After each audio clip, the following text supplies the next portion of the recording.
Tuesday. That's a throwback. A little bit. Normally not a Tuesday anymore, but Tuesday was the original stomping ground. It was. And unfortunately, I have to go manage a concert tomorrow. So. What? Yes, that's why we had to move the day. That makes sense. And again, in keeping with us not talking about our employers, I won't tell you whose concert because otherwise you'll know. Right. Yeah. But, yeah. It's going to be a shit show tomorrow. At least it's not Taylor. No, actually. Which I don't have a problem with Taylor. I kind of like Taylor, but, that's what obliterated Nashville's, ability to function. Apparently. Yeah, there was only traffic. So when I got out of, Friday night, literally could not get, it was an hour wait to get out of the garage. So me and the entire staff just sat next door and at a bar that stays up until 3. That's what you do. And just sat there and drank until they closed, and then we were able to leave. And then the next night, actually got out a little bit earlier. Sunday was the weird one because of the rain and lightning. They didn't actually start the show until we were closing. Yeah, I heard there was some kind of delay and stuff. That's interesting. Well, whatever. It worked out. Well, welcome to Brewing Controversy. I'm Lucas. This is David, and we drink craft beer and we talk about political shit. We're a little bit unfiltered, and anybody that comes here acting like they don't have these conversations. Beer joke. Oh yeah, beer humor.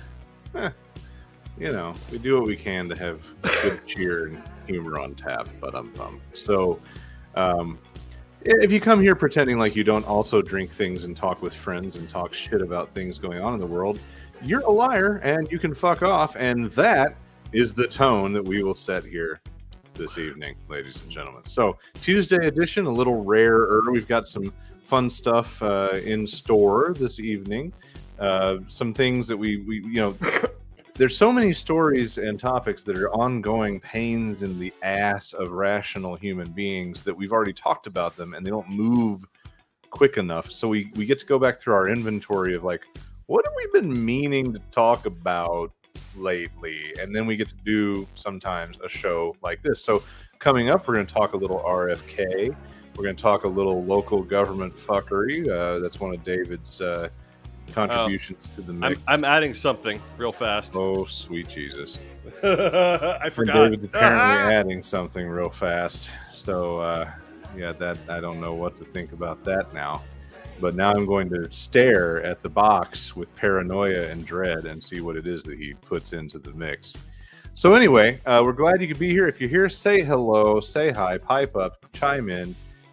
You can comment. You can join the fray. You can agree or disagree with us, and we will respond accordingly.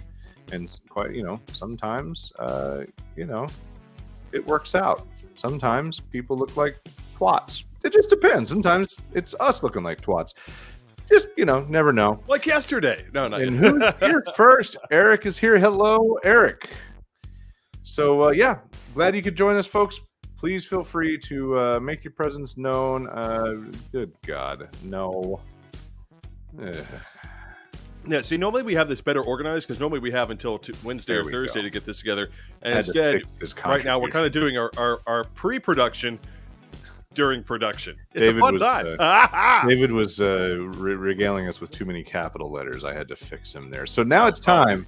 It's time for the Hot Take Happy Hour. So this is the part where, at the beginning of the show, we talk about the current news and stuff going on that was a little bit shorter term, or in some of the cases of the things we talk about, it's really super recent. We check the headlines before we go on the show. We're like, oh shit, we got to add that. Yeah, this happens a lot. Yeah, so that's why it's good to have a little collective way of chit-chatting about the things that are happening in the world.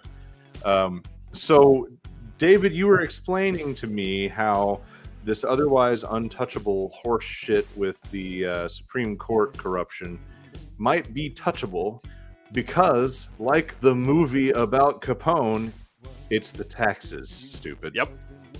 So, the story about Harlan Crow, the well-known conservative mega donor, and apparently financier of all things Justice Clarence Thomas, got a little bit more twisted today. So, for those of you who have been following along, thus far we have Harlan Crow buying Clarence Thomas's mom's house at a massive uptick, and then letting her stay in it until she dies. Then we have him taking Justice Thomas on a variety of very expensive vacations. And now, most recently, we have Mr. Crow paying for the private school tuition of various family members of Justice Thomas. So it just keeps on getting bigger and bigger and bigger, right? Well, the Senate Finance Committee... The shade is beautiful. With a name like Harlan Crow, he is the guy sitting on the porch being, "Ascot. It's good to own land." Yeah, it's good to own land. It's better to own people. Oh Jesus, that's right. Where that conversation from that person goes. Shocker that he owns the black justice. Oh. No, it's true though. It kind of fits that weird. It really does. It doesn't it? Doesn't it? At play, doesn't it? Yeah. Does Clarence Thomas show up to his house wearing the white gloves? Oh no. Oh. I'm going to go there. He's in the house. That's what you're saying. He's in the house. Not to be confused with a field judge. He's a house judge. House justice. Yeah. So after all this, so on May 9th, our show, we talked about the difference between a house justice and a field justice. Ladies and gentlemen, tune in. All right. Oh, go Jesus. ahead. We're like, if we were ever going to be monetized, it's never actually going to happen. But anyway, back to the point. It doesn't matter how much anti-Nazi propaganda I cover up on my walls. They're still going to be like, "Arr!" So the Senate Finance Committee asked Harlan Crow, didn't subpoena, asked Harlan Crow to please show up and talk to them about some of these gifts. And Harlan Crow's lawyer went on this whole flippant tangent about, we've reported everything under gift tax, blah, blah, blah. And this is a separation of powers issue. First of all, Article 2 and Article 3 of the U.S. Constitution very clearly say that Congress's job is to oversee the courts, right? The courts are independent, but their jurisdiction, their salary, a lot of that stuff is determined by Congress. So I don't really know where he was going with that. It really just sounded like this big bluster. I really feel like, some conservative political action committee has paid this guy to make this dumbest sounding, biggest sounding argument that he could possibly make. Yeah, but right. I want to point out what the big issue here is. So when I worked in Congress, right, and I would go to a big party that was hosted by somebody, right, someone who might be a donor, or embassy parties were a usual thing. Lots of foreign governments would be like, "Oh, please, all congressional staffers show up and get drunk and maybe say something our intelligence services can use later. And here's a bunch of free food. We aren't even going to pay attention when you all show up with like Tupperware in your pockets and start like shoveling it in there to take home because they don't pay you enough." That was actually a thing. But most importantly, on the door as you left, because many of these parties would assume that you would get absolutely wasted. That was part of the point, was getting absolutely wasted. So they'd have cabs, right? And they say, we'll pay for you to get a cab back home. But there's a map at the door. This is how far you can go with that cab. Why? Because as a congressional staffer, you can only accept gifts up to $20. Right? So you can get $20 worth of cab fare. So the cab has to for me, it'll be like, so you're dropping me just outside of Southeast. So I get to walk through all the bad shit where I can get shot. I'm picturing somebody putting these maps up and then taking a protractor and being like, "That's exactly what happened. That's exactly what happened." You think it's funny, but that is literally what they would do. So this entire thing. So basically, this whole situation could have danced into that territory. It could have danced into the gift tax nobody gives a shit what branch of government you're talking about territory. Right, and that's the other thing is that again, between average people, right? Like I was giving an example to Lucas earlier. If I sent Lucas $500, I'm not sending you $500. So, I know you're disappointed and surprised, really. Lucas could just take that money and be like, oh, whatever. But if I sent Lucas $10,000, right, I have to report that to the IRS, and Lucas has to report that to the IRS. The IRS wants to know what I did with $10,000, and the IRS wants to know where Lucas got $10,000. Yeah, especially in the and they want to make sure that our stories match up. So this whole like spiel about, oh, you know, we've done all the appropriate gift tax stuff. Obviously, you haven't, because Thomas didn't report it. Right. He didn't report any of it. Well, here's hoping that that's the thing that they can nab his ass with. I'll take whatever. And here's the thing: if Harlan was properly reporting it, then this would have been an issue years ago. Right. This would not be like new news. This would be like, oh. So there's a big damage is done factor here, and it's disgusting. Yeah. But you know what? Maybe we can work it out. Let's talk about Tucker. So Tucker Carlson, I mean, I don't know how to digest this. I don't know if this is a good idea or a bad idea, but Tucker wants to come for Fox.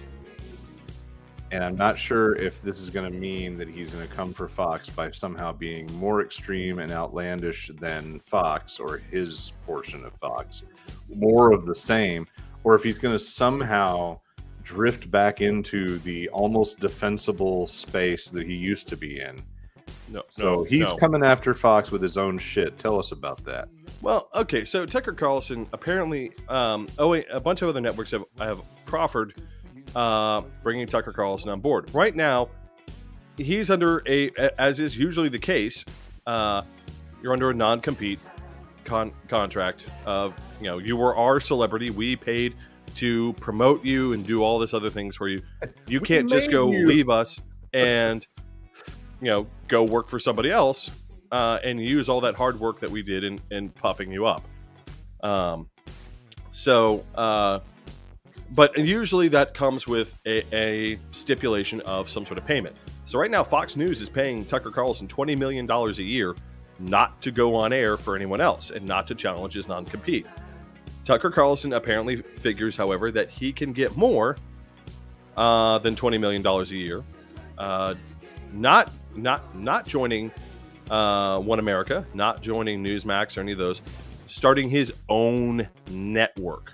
He thinks he's got enough pull that he can start his own network and make a go of it. Now, there's a couple of problems with this idea I'd point out, which is already a lot of advertisers didn't want to be anywhere near him. So I have no idea how he's going to... I mean, this reads like traditional conservative grift at this point of, invest in me, right? It'll be nothing but wall-to-wall My Pillow We'll get none of it back. All My Pillow ads all the time. It'll be like watching CNN on a stream where you get the same ad for the same healthcare shit 6 times back to back. Yeah. It'll be like that, but My Pillow. You know what, Eric? I wish Tucker Carlson was on coke. I wish that's what it was. I think he's just that fucking evil. I mean, we're talking about a guy that literally was born in the waspiest of waspiest scenarios and got mad that the world wasn't waspy enough for him. Maybe like if it was just coke, I could be like, okay, maybe like Joe, we can like pawn, like Joe Rogan, we can pawn off some of what you're saying as the brain damage. The brain damage is responsible for this. That's obvious. Okay, we can forgive you. We need you to come back and reread what you wrote or said and be like, that's where the Swiss cheese is, in that part of the frontal cortex, isn't it? Yep, Joe. That's right. Okay, like, you get it. I'm glad you get it. We can all look back on this and be like, ha ha ha ha. Head trauma's funny. But with Tucker Carlson, we can't do that. Yeah. So There's not much but of an explanation. he apparently does have a bee in his bonnet. He really wants to hurt Fox for his firing. He really was not expecting it. Apparently, though, it wasn't just the Dominion lawsuit that pushed Tucker Carlson out. No. What's gradually coming to light is the man, surprise, he's a rabid racist and a misogynist. Well, and he thought it was bulletproof and in a safe space for his bullshit, and it all fell apart. Not that Fox has any values, but the cash made an impact. And it got things rolling. It got the conversation started. So, whatever. What's up next? Let's see. We forgot the Twitter part. He might be also dancing with putting some kind of show on Twitter, which is weird. Which I course, relish. I mean, if there was I ever want him to do two it peas in a pod, everything Elon Musk touches eventually turns to a flaming dumpster fire full of shit. Right? Or just a flaming launch platform, whichever. I mean, a flaming launch platform. He blew up his own launch platform the other day. Tesla's losing money because it should, because he did nothing with it, and it's just a glorified golf cart. His Twitter acquisition obviously was shit. It would be great. So I would love for Tucker Carlson to go put his show on Twitter, because I want Elon Musk to get his dirty, flaming, shit-covered hands all up on that bitch. All up on it. Good. Well, we'll see how it unfolds. Get a little Musk shit facial right there.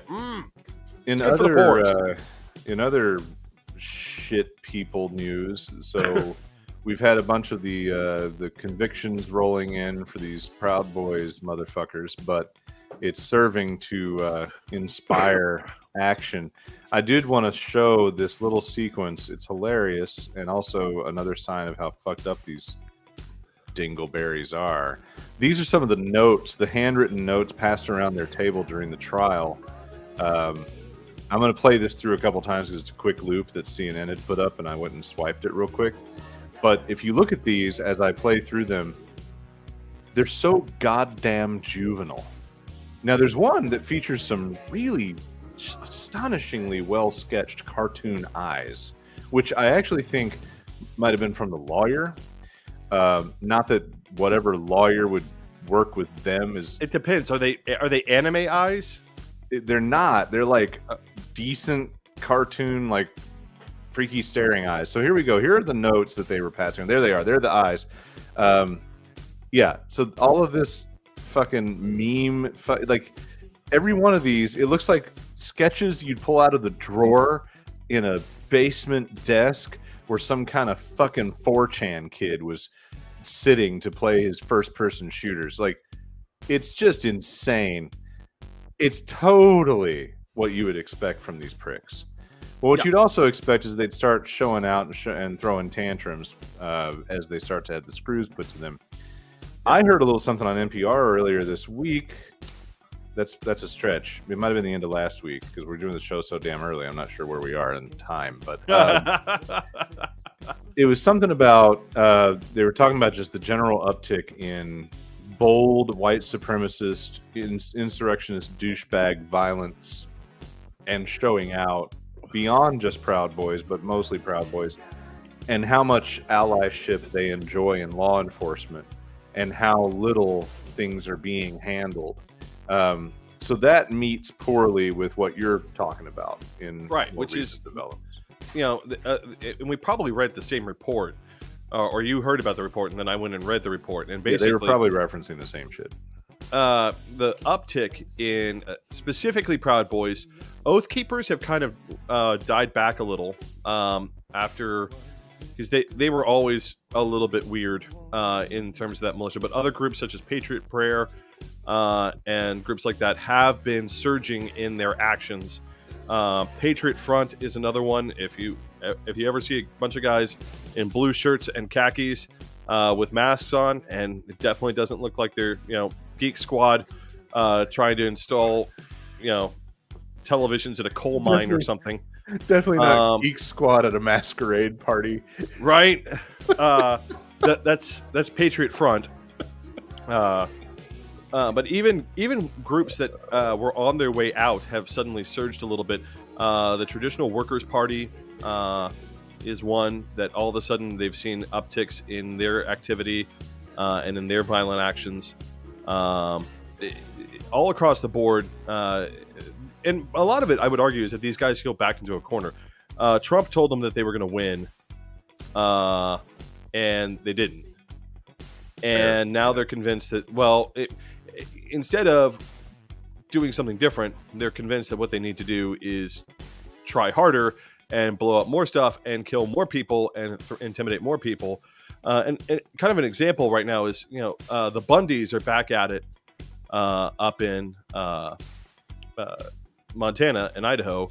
Right now you have an organization in Idaho trying to sue the Bundys for the fact that basically the Bundys and their militia have been intimidating surrounding towns into not doing anything about them walking around threatening everyone and pretending like they're the government.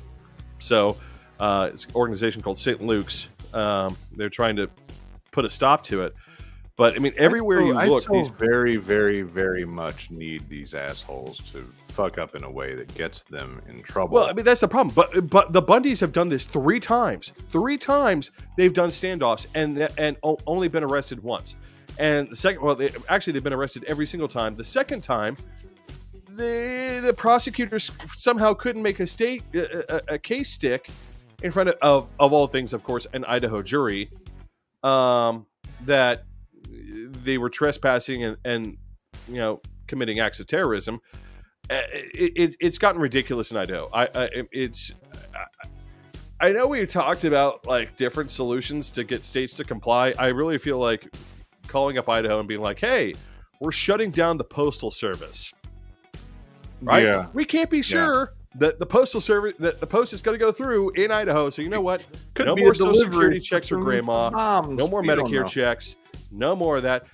I hope you like whatever Amazon and everyone else is going to charge you to deliver shit up there, but it ain't going to be through us. Yeah. Well, I would relish some fuckery to turn into these pricks being introduced to the other end, the business end of a SWAT team. But anyway, every time they're like, "Oh no, we don't want another Ruby Ridge or Waco," and I'm like, yes, both please, those people put one. other people in jeopardy by being dicks with guns that they shouldn't have had anyway. Please have one. That I would very much enjoy having a couple of those. Please, yes. Anyway, we'll see what additional shit they get into. So today I had a little meeting, which some people might find interesting. I had a meeting with the president of the Grand Rapids Chamber of Commerce. Good. Oh, this could be good. After holding on to the rage that started at Christmas time with the letter that was extremely unkind to the unhoused, I finally collected all my thoughts into some major headings and, sent a generally professional but stern email of yay length to the president of the chamber, Rick, and Josh, the VP, who had executed that whole homeless letter thing. But also, if we go back a little and remember, Josh was part of the dark money smear campaign and disinformation campaign that cost us a perfectly good commissioner here in the first ward. And I had basically written to them saying, I've been sitting on this for a while. I think we need to have a conversation. There's a conflict of interest for me in a vice president of an organization that's supposed to make the city a desirable location to come, participating in buying billboards that say that the city has a crime problem that it technically does not have. We had a good discussion. We spent some time on, what brings you here and that kind of thing. I made it clear in no uncertain terms that it's something that I feel they owe me to make it make sense, that's not a vast conflict of interest. We talked about the fact that people say Josh is really a nice guy, and feels bad about how shit unfolded, but it's like, okay, so say that. Like, he doesn't do anything to do damage control or to express any regret out in the public eye.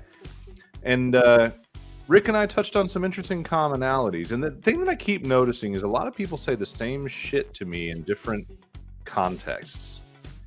And we each have our own asshole lane we drive it. Like, the Chamber did their asshole thing with the letter.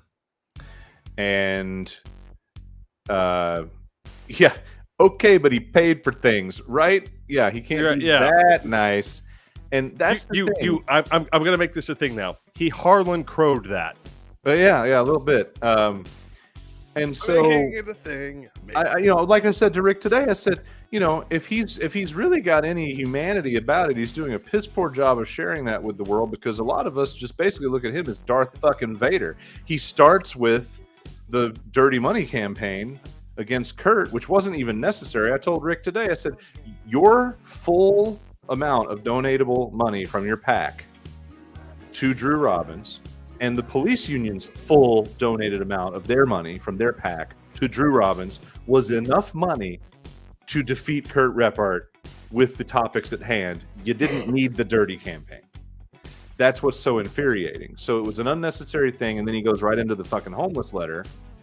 And I don't know what you guys thought the result would be, but it was all negative. It got a bunch of shit stirred up. And Rick pointed out, he said, we didn't really think that it was going to be handled in the way it was handled as a, hey, here's laws we want. We just wanted to stir up the discussion. Well, that was really poorly executed and a bad calculus. And we talked about that a little bit, but we didn't dig. But here's the funny thing. People, I know, David, I know. People know that I'm an asshole, and I try to, use it like a double-edged lightsaber. I could do, great harm or great good.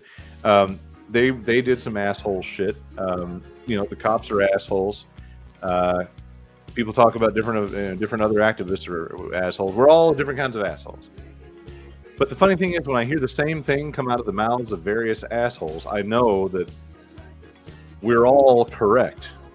So things that are stupid, like, why the fuck do we have a homeless problem in this city? Rick pointed out to me, we have 41 charitable organizations that claim to service the homeless in this town. 41. We have like 6 people that are known quantity, frequent misbehaving pains in the ass with mental health issues that the cops know on a first name basis. They basically know who the people that create this illusion of a lack of safety are. Like, they know these people. These are repeat perpetrators with issues. 41. And so Rick himself, he's like, I don't understand how we can't help 6 people with 41 freaking organizations. And I pointed out, or for that matter, the fact that we kind of know who the roughly 200 people are that are living on the street. 200 people divided into 41. That shit should work out. So this actually came up at work the other day about the Nashville's homelessness problem, because Nashville obviously has a much larger homelessness problem because our cost of living has gone up so quickly, right? And so many people move to this city thinking that they're going to make it, and of course they don't. Right. So we have our own like little LA Skid Row problem. Mm-hmm. And I keep on pointing out to people, of all the states that seem to have figured this out, the fucking cricket eaters, the Tabernacle, the Mormons, the Utah, they are the ones who have figured this out. And I don't understand why ostensibly a state that claims to be as conservative or more conservative can't do what a openly theocratic state could do, right. Which is Utah showed up and they simply said, okay, here's what we're going to do. We have this many homeless in Salt Lake City. What would it cost us to continue providing social service to them? Social services to them while they live on the street. Yeah. This much. Yeah. What would it cost us to build housing units, put them in housing units, build social service offices next to the housing units, and put them there? Well, and assist them with keeping up with their houses, doing all that stuff. What would that cost us? The amount saved was somewhere in the realm of half of what they were paying to keep people on the street. Well, weirdly enough, ended up being able to pay for them to be put in houses, and provided all the social services that they needed to address the concerns. And weirdly enough, to me, David, it comes down to having the balls to do it, and maybe somehow they did. It's the same thing with the prison discussion. We talk about how much it costs to incarcerate people versus other solutions, and so there's all this bullshit. But the one thing, like, here I am with the president of a chamber of commerce agreeing on this idea that neither of us understand why the fuck this government outsources so much of this shit to these fucking random 41 fucking agencies that are all faith-based. Here's the other thing that I was loving. Right out the top, where we were getting to know each other, he expressed a disdain for West Michigan Nice. And I'm like, starting to wonder, as much shit as I hear about West Michigan Nice, I sure do have a problem finding people that fucking like it. Like, I can't seem to find anybody that likes it. I want to clarify the Southern hospitality. We like it simply because we get a certain degree of pleasure from feeling the knife into your back without you realizing it. That's, I mean, there's an art and a craft to it, and getting that blade right between the shoulder blades and wiggling it around so you don't know it's there until I actually pull on it hard. There's an art. There's an art, and we take pride in that art. The only blade I have close to me is an X-Acto knife, but we're in the South, it's a really good process of, oh, bless your heart. Except your back is turned before the stabbing starts. Right. I mean, it has to be in the back. This is our way. What's up, Mark? Good to see you, buddy. Yeah, we're playing day roulette because that's how David's schedule works. So like I was telling everyone earlier, I have to manage a concert tomorrow, so we couldn't do it on Wednesday, and now I regularly work on Thursdays, so can't do it then. So we had to do it today. We're doing a very early show. So anyway, five swords in my house. Yes. And again, this might be a typical Southern thing of, can you insert the entire basket hilted claymore all the way around the spine, have it do like a double loop before they know it's happened. So the net takeaway from all that was, it was a really nice discussion. There's some common ground of things that we both question vastly. And what I pointed out to Rick was, we need to keep this conversation happening, and it needs to include a bunch of people that pretty much hate your guts, and we need to build those bridges and figure this shit out. We all need to turn around to the city with the same WTF in a unified voice and be like, stop outsourcing shit to these stupid ass church-based fucking idiots. Yeah, do it yourself. Fix the shit yourself. As someone who dwells in the buckle of the Bible Belt, we all want to do it very easily. Religious organizations are entirely unequipped to deal with homelessness. That's it. Yeah, that's not an opinion. Well, they're equipped, but they're not equipped. No. They're it's 1,001 cooks in two kitchens, right? None of them can figure out, and half of it, this is a sad story that you hear a lot, especially out in the countryside, out in the boondocks, which is, I need, the food bank doesn't have enough food. The church has a food bank. So you go to the church food bank, right? Because they help the poor and the homeless. And then you go to the church food bank, and they're like, do you go here? Well, there is that. I was recently in a conversation about that topic where one of the major downtown charities that's supposed to do the job that the city is outsourcing, that should be a social service, there's a requirement that people attend like a daily thing, like a religious thing, which should never be a basis of entry at all. It's not an effective solution. You know what we need? We need more Sikhs. We need more Sikhs. Yeah. Yeah, that's a good point. That's what we need. We need like all the Sikhs right now that are pissed off in India at the Indian government. We need to like just issue a blanket visa. Be like, come over here, set up your food kitchens. Yeah, You all know how to do this. Shit. As I'll close this piece of the happy hour with Olivia's point that religious organizations should supplement. That's a great idea. Meals, blanket drives, but the very basis of the infrastructure for it is just fucking ridiculous. Now, I will say this. Here, you've got a city inside a county with other cities, and they like to try to pass the buck over to the county on a bunch of stuff, but I'm ready for Grand Rapids to say, fuck this. If it's in our city limits, we're going to handle it. If Kent County can't get their shit together, they can fuck off. But if it's in our city limits, we'll handle it, and we'll quit handling it with bullshit and poor organization. But people are trying. There are legitimate people trying, and it's just an ongoing effort. Let's talk about court actions and crimes real quick on two of our favorite people to beat up on. Of course, this is Donald Trump's civil suit. What was it, $5 million? Yeah, 5 million reasons that the answer is yes to did he or did he not commit a E. Jean Carroll dressing room rapey. And the other glorious side of the coin is Santos. Now, before we decided to combine Trump into this, I had written this really fun little Santos line that said, George Santos, famed creator of the Justice Department itself, has been charged by the Justice Department. Because, you know, you can just insert any fucking lie, and it's believable that he probably lied about it. So he's being charged and investigated.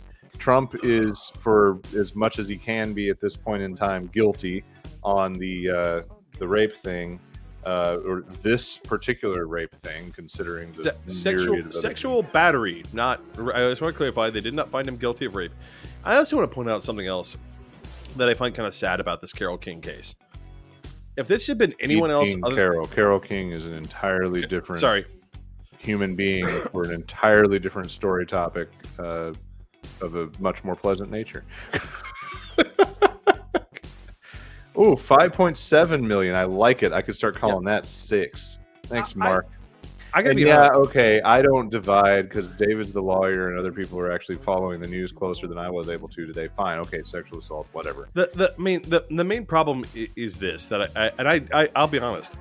If this had been anyone else other than Trump and his loud mouth, she should have lost. She should have lost. Yeah. That's objectively fair. The amount of time that passed, the lots of holes in her narrative. He filled them in. He grabbed those narrative holes by the pussy. Damn, didn't he? Jesus. He was also right there to fill them in. I've never seen that dressing room. Besides, how are you supposed to do anything to somebody in a room that's like this by this by this, right? With the paint color? Like, I mean, I heard that he described the fucking thing down to the bench. I think that one of the things that I think really lost him this game, right? Mark nailed it. The difference is, hey kids, here's how you know the difference.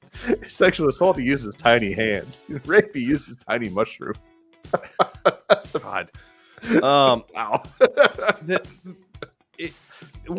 I really feel like he might have actually pulled this off if he could have been in the courtroom and kept his trap shut. Yeah. And that was the one thing he couldn't do. Here's the thing that you often run into in these cases. If you have a plaintiff who's willing to get on the stand, you as the defendant need to be able to get on the stand. Why? Because that jury is going to hear from the plaintiff. They're going to hear all the bad things that you did from their own mouth, right? They're going to see a human being talking to them and telling them that person did something horrible to me.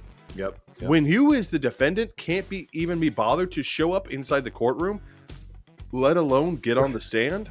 Well, and then the deposition. You lose. The jury no longer has that connection to you as, well, I don't know. I mean, he may not be a great guy, but he did talk to us. He did, sit and speak to us.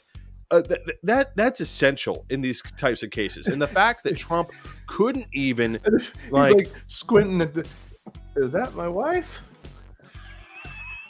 He mistook the woman for his wife in an old photo. I mean, and he looked so goddamn old, helpless, and clueless and stupid in that clip. It was just so beautiful. It really showed the true nature, like, you know, whatever the proverbial penis pump is that's required to make him get to on stage mode was definitely not in effect in that dissertation or deposition. He looked like a clueless old man who can't fucking remember anything and barely see, and he's mixing up the person he said wasn't his type and wasn't attractive, like, with his wife at the time, which there's no good way out of that equation. Like, no, whatever you don't know that pardons away that gaffe is something that you should have known.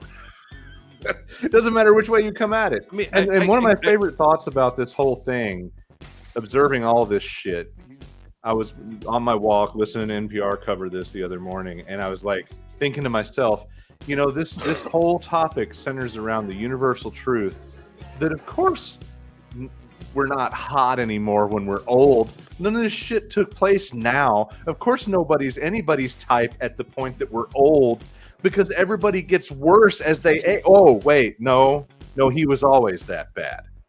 He was always that unattractive. So no, okay, so I'm going to answer this question real fast. Never put the defendant on the stand because you have no clue. So if you're decent at your job as an attorney, you should already know what they're going to ask. Right? You should always know what they're going to ask. If a question is asked in a courtroom and you as an attorney had not anticipated that question, you seriously need to go back to law school, dude. This is not attorneys are the most risk-averse people on the face of the earth, because we have to sit there and contemplate. Yeah, they're going to ask this, they're going to ask that, they're going to ask that, they're going to ask that, are they going to ask any of these things? Right? We have to sit there and think about it. And, like, again, consistently put yourself in the shoes of the plaintiff's attorney. Be like, what are they going to ask? Yeah. What would I do? And you should know reasonably what they're going to ask. And you also have to remember, in a court case, it's not the Wild West, right? They have to ask something that's germane to the point. In other words, they can't just ask, like Trump, like, hey, do you have a, surgically inserted, like, penis pump or something? I mean, because is that germane to the case of whether or not right. he assaulted? You have to show some sort of causality between Trump having a surgically inserted penis pump and him sexually assaulting a woman at Bergdorf's, right? You have to somehow draw a line here, and it's hard to do that, right? You're normally only dealing with, typically in these situations, both sides by the time it gets to trial have generally accepted a certain fact pattern has occurred, right? And then it's the last 10% of that fact pattern that you're going to argue about, right?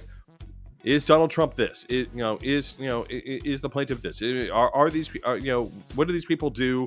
The list of things that you have to stipulate to in your court filings is prodigious. Well, David, you get the last couple minutes of the happy hour. All right. So dig this pissed me off today. What should be an obvious statement: debt is not the budget. The number of conservatives I've seen coming out trying to conflate spending with the debt ceiling. Yeah. No. Let me get close. No. Well, no. So there are two breeds of this moron, from what I can tell, and you may have encountered more. But breed number one is straight up what you said. They don't understand the difference between budget and debt. Breed number two is the one that's trying to tie them together for negotiating purposes to say, yeah, okay, debt's different, but what we want to do is use this as a moment to have an effect on the budget. And by that, they basically mean fucking over everybody except the defense budget.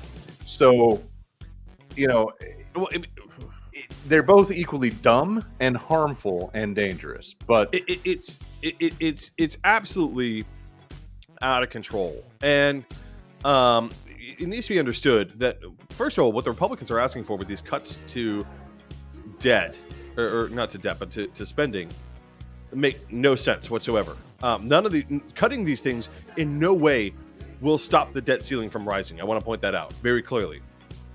It's going to continue to rise. And I want to point out something else. It's going to continue to rise because the economy is still growing, right? Our debt as a percentage of GDP rises at this percent versus our GDP rising at this percent. Like, you'll notice that if the GDP starts getting small, like the rise in GDP starts getting smaller, the need for raising the debt ceiling also gets smaller, right?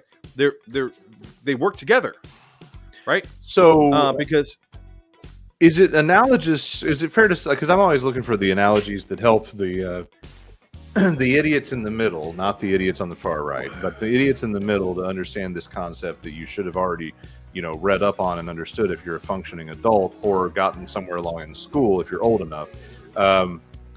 Is it fair to say it's kind of like, one of us goes out and gets a new job where we make 60 grand more, and all of a sudden our credit card company is like, hey, buddy, I could raise your limit because you've got more money to pay shit. bingo. It's kind of like they're always trying to say, well, you sit down at the kitchen table and you start cutting things. Well, not if your kitchen table keeps becoming a nicer mahogany every fucking year. And I also want to point out, who do we owe this money to? Everyone. Like, it isn't, people are like, oh, the Fed, So the way we finance our debt is with this thing called a T-bill, a treasury bill, right? It's essentially a bond, right? And we issue that bond with an interest rate tied to what the Federal Reserve is offering as its prime rate. Now, for those of you who aren't familiar with what a prime rate is, every night at 11:59 p.m., your bank has to have 10% of all its deposits in its hands. Banks typically lend out far more than that, right? We're talking about probably in the negatives, right? We owe more money than we actually have in our accounts. But law says that you have to have 10%. And so every night at 11:59, your bank basically presses a button and says, borrow 10% of what I owe the Fed, or what I owe in deposits, what I have to have in deposits from the Fed, and at 12:01, put all that money back plus the interest rate the Fed charges for me borrowing that money. And that's called the prime rate, right? So for a long time, most of our lives, that rate has hovered around 2-3%. When we were really young, well, at least for me and some of you all, that was about 7-8%, right, of what the Federal Reserve would charge. Now, the idea behind this is that the Federal Reserve moderates lending, right? So to not overheat the economy by raising the interest rate, right? To stop people from borrowing willy-nilly and thereby creating inflation. So if we raise the interest rate, then the bank doesn't want to lend out as much, or they want to lend out at a much higher interest rate, which is going to cause you, the consumer, or you, the business, to sit down and be like, maybe not. Okay. U.S. government lent the U.S. government money, and now the U.S. government wants the U.S. government to pay it. Yes. But the thing is, they lent the money in the form of bonds, right? So the Treasury Department sells these bonds out on the open market. All sorts of people buy the bonds. Lots of people's retirement accounts have a lot of Treasury bonds in them. Lots of people's, it's often considered the ultimate place to preserve wealth. Safe is in a Treasury bond. So a Treasury bond, again, this is how we finance the debt: is we sell Treasury bonds, and then we owe interest on the Treasury bond. In fact, one of the reasons we're having a banking crisis right now, and it is going to get bad. It It's just gotta get. I don't care what Wall Street is saying. Wall Street right now is being placated by whispers and breaths of hope on this one.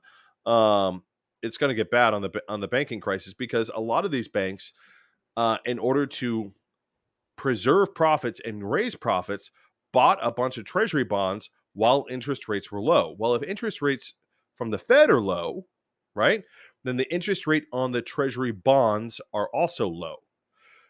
Meaning that when as the Federal Reserve has raised its interest rates, right, to try and cool down on lending in a vain and stupid attempt to fight inflation, because inflation is not being generated by consumer lending, it's being generated by the fact that corporations who have no reason to raise their prices are raising their prices, and the rich are rapidly trying to gobble up real estate and other non-elastic services and trying to raise the rates on those to continue to eke out that 3-4% return on everything, which doesn't, eventually that doesn't work. It really doesn't work.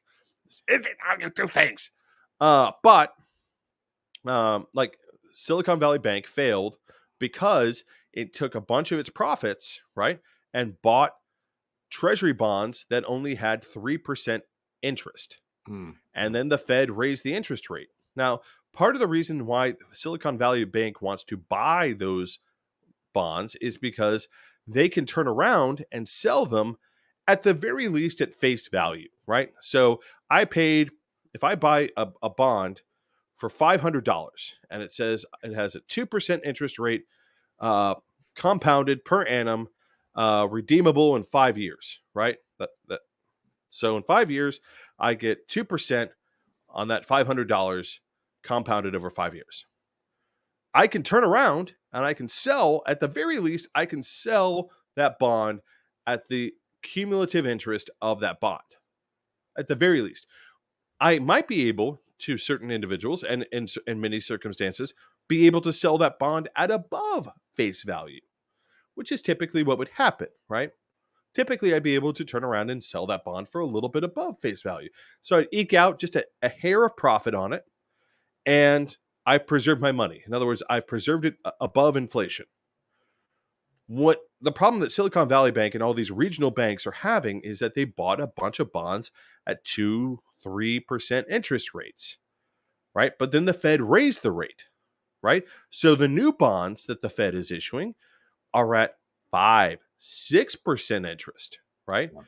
So why would I pay face value for or slightly above for your bond that only has 2% interest when I can buy for, again, my same $500 buys a bond for 6% interest compounding annually? Why the hell would I do that?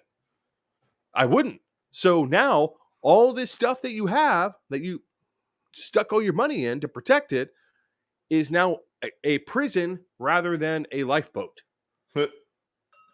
So now we're in trouble, right? So again, the debt that's what's happening right now in banking, but the debt ceiling basically works like this. We just continue offering bonds. And I want to point out, it's essential that we continue to offer bonds. It's essential that we always carry debt. It's essential that we always carry a lot of debt, actually. Most people don't understand this.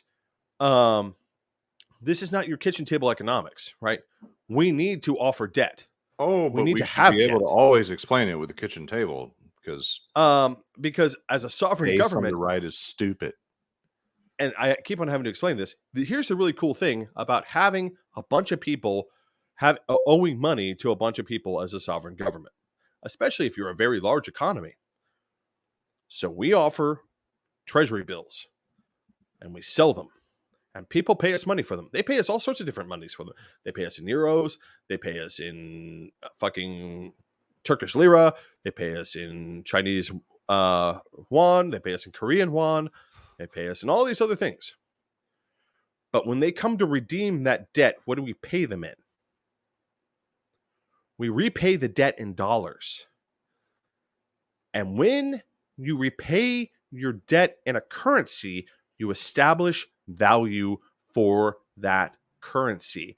That currency Ta-da! always has value. We have to have a massive amount of debt so that people keep on having to take the repayment of their debt in dollars. The reason the United States dollar is the fiat currency of the fucking planet is because we repay our debt in dollars. Quick question on the economic math shit. $500 bond, 2%, 5 years, 5.204. There you go. At the end of term, and Olivia, even my kitchen table understands good debt versus bad debt. Yep.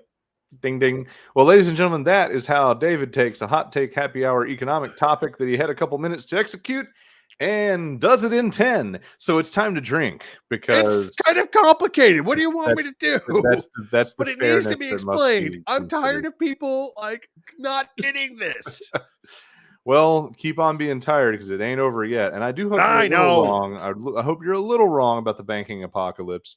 No. The regional banks are getting hosed. They're going to get fucking ass fucked. There's no way around that. I'm so glad to be in a credit union situation. No, I don't know if I trust them fully with my mom's bank some of that. is going to get completely wrecked. It's all going down right now. The only reason it's not completely collapsing is they're busily sitting around playing musical chairs, just like J.P. Morgan bought First Republic the other week. They're just basically trading around, being like, "All right, so J.P. Morgan's going to buy First Republic. Chase is going to go buy Truist." I mean, that's how this is working right now, because these regional banks got themselves way too deep into these into these low interest T-bills. JP Morgan, you're good. Chase, you're good. Okay. Yo, Wells Fargo. You know what? Never mind. Right? They're the only ones who aren't going to buy anything. It's time for beer. What you drinking? Go first because I already poured the damn thing because I was like, I was over here looking at it like, please be done with the economics. I want to drink my beer. So for want of a beer brand with less of a racism scandal, I am drinking a Founders today. And before I get into my dear, flavorful, beloved, so Founders just decided to throw in the fucking towel and close their Detroit tap room. This time it was didn't quite get the traction they wanted after COVID and another racism scandal popped up. So they decided to spend one day in the news cycle blaming it on the economy, and then the next day having to admit that the business news that reported about that as their mouthpiece might have been the lipstick on the pig, and actually they're facing another complaint, charge, whatever the fuck, official proceeding about issues with race insensitivity.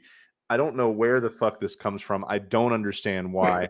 I believe that a couple of white dudes from the 90s that started a perfectly great brewery were probably perfectly capable of basic, like, blind spot racial insensitivity, but an out and out racist culture in the back, in the brewery, in the warehouse, in the working man area, that is a different problem. I don't think came from these two college guys that were not like bro asshole type guys that founded Founders. So yeah, but you got a right herd on it, man. You all, like, especially exactly. in that situation. That's the thing that pisses me off so much, is that this is a solvable problem, and they have fucked up every time they've tried to solve it. And now they're owned by Mao San Miguel, and now I kind of pity Mao for having to come clean this up, because I've been in the company that was the bigger company growing by acquisition before. I've been in the marketing department that had to inherit all the dumb shit from the idiots that you've bought out. And so I'm concerned that the mess is going to take a little while to clean up. But for me, I'm trying to separate that issue with the fact they make great beer, and it's a great brand with diminishing impressions because of this dumb shit. But I'm hoping they can get I want to point out, it. Orpheus, and I am rooting for them. I'm not rooting for their failure, but I'm rooting for the failure and firing of a lot of dipshit directors and managers that clearly have made this an ongoing issue. I want to point out another great beer, and one that, at the beginning of this entire journey that we've done with this show, that we used to talk about a lot was Orpheus Brewing, right? We used to talk about Orpheus Brewing all the time, and Orpheus has had to completely go back and rehash their stuff because it turned out that their brewing crew literally could not keep their hands out of the Bergdorf. It was bad. It was bad, and Orpheus had to own up to doing it, to not properly managing what was happening, not in the front of the house, but in the back of the house, where I'm gonna sit here and be a roughneck and do whatever, and we're making great beer, but we are also being rampantly misogynistic and a little rapey. Yeah. And Orpheus has had to work on that. I think Orpheus, I think they chose a middle passage of, we're sorry that happened. We're trying to correct it. We apologize to the people. Orpheus didn't make any grand proclamations, and I think they took a tact of, this is a hard problem to solve with what we've got at hand. Yeah, right. And we're not going to make any big promises, and we can't. We're just going to try and do better. So, but I think Founders, on the other hand, given its size, has to make some promises. Founders has to come back with some Mao USA or Mahao. I don't really know if I'm getting it right every time I barf it out of my mouth, but some people are always down on that, like, oh, this big international company brought my craft brew. Like, whatever. Look, with the exception of the racist jackasses, the same people are making your beer. The recipes are the same. If anything, this is improving the economic stability and the reach of the product. Like, it's why I still like Goose Island, even though it's fucking Anheuser-Busch, right? Like, you just got to take some of that but there's a lot of pride to be had in not selling out and actually being independent, which is what New Holland enjoys here. So I sipped a little bit of the Sweet Repute. This is Sweet Repute wheat beer, wheat wine. When I poured it earlier, or got it out earlier, I was putting in the data, and I told David, like, oh, good God, this is a 12.8. Holy shit. It wasn't really what I was setting out to feature, but the reality you didn't know wheat wine was going to be high graph? Not necessarily that I didn't connect those dots. I just didn't think about it when I pulled it out of the fridge, like, all right, it's a heavy duty beer night. I had two choices. It was this or a margarita lager that is also labeled gluten free, and I'm giving it a side eye like a motherfucker and trying to avoid featuring that one until I really feel like it. So this is good. I didn't expect to like this, though. I think I've had it before. I don't think I've featured it on the show before. But it is definitely boozy. Definitely boozy. There's a very, it's not like overbearing, but there's like if you handed this to somebody blind and said, hey, that's not very high in alcohol, they'd be like, the fuck you say? I mean, it's right. I mean, it's a wheat wine. Some bite. I find it amusing that it's a solid straight 4.0 on Untapped. It has a hell of a lot of ratings. It is not a limited or hard to find beer from them. It was one of the ones that was dropped off in the bottle exchange with the guys that I do the movie night thing with. Good stuff. I'm gonna nurse it tonight. But yeah, I'd recommend getting it if you're into it. Chug. And it's got the same, tradition of cool Founders artwork. It is part of the Barrel Age series, which they've done a really good job with diversity. I would say that when it comes to, like, especially my local staple brands here in Grand Rapids, Dragon's Milk is branching out. New Holland Dragon's Milk is branching out from the stout space, but they kind of own the stout space in a little bit more dedicated way. And Founders has done a great job diversifying widely across the barrel-aged sub-brand, where they have the KBS stuff and they have all this stuff, and they've been at this diversification of offerings in barrel-aged in a really interesting way that I think gives a little bit more variety and adventure exploration than some of what we've seen from some of the other brands. So yeah, it's good. Give it a shot. Go try it, etc. David, on the other hand, is a little bit in new territory. In fact, you're going to have to fix the fact that Untapped has 0 ratings. No, it has this one beer. rating because I put it up. I put it up there myself. Well, don't tell it, don't spoil it in advance. Get us to that rating with your own experience. So David is coming having like a couple different beers and some mystery because some mix-ups at the store. But yeah, this whiskey I'm pretty sure sour this ale. was I'm pretty sure this was the Yazoo. I'm going to get this again. I'm going to talk about it next week. I'm pretty sure that was the Yazoo that I wanted it to be, but this is one that I've been holding in reserve for a while, and it's it's a pretty bottle. It is a neat bottle. A little churchy. Not in a bad way. Reds, where I regularly go for my beer, has a habit of buying whiskey by the barrel, in the barrel, right? And if needs be, blending your whiskey on site, right, from different barrels. Being like, oh, I want a little bit, okay, and they, cool. they can That's do that. A neat idea. So they ended up for several years with a bunch of whiskey barrels that had whiskey in them and been sitting with whiskey in them, and they didn't have anything to do with. So then they started seeing that brewers were sitting beer in these whiskey barrels. And so they decided, okay, I've got whiskey barrels. I will bring these to brewers, and I want you to rest beer in these whiskey barrels and then give me the beer to sell. And they've made a couple of attempts. The first one was with Hop and Frog and their Boris offering, which is, that will beat you up. It will not treat you kindly. I want to be very clear. Nothing Hop and Frog offers will treat you kindly, but you, as long as you go in understanding that you're going in as a masochist into like a very angry Dom's dungeon, you'll be okay. It is important to note, though, for the average person, that your experience with beer and most regular people's experience with beer may be a little bit different, and where the beer bully is standing at the end of the alleyway, and most people might walk up and say, "Hey, sir, how's it going? Lunch money?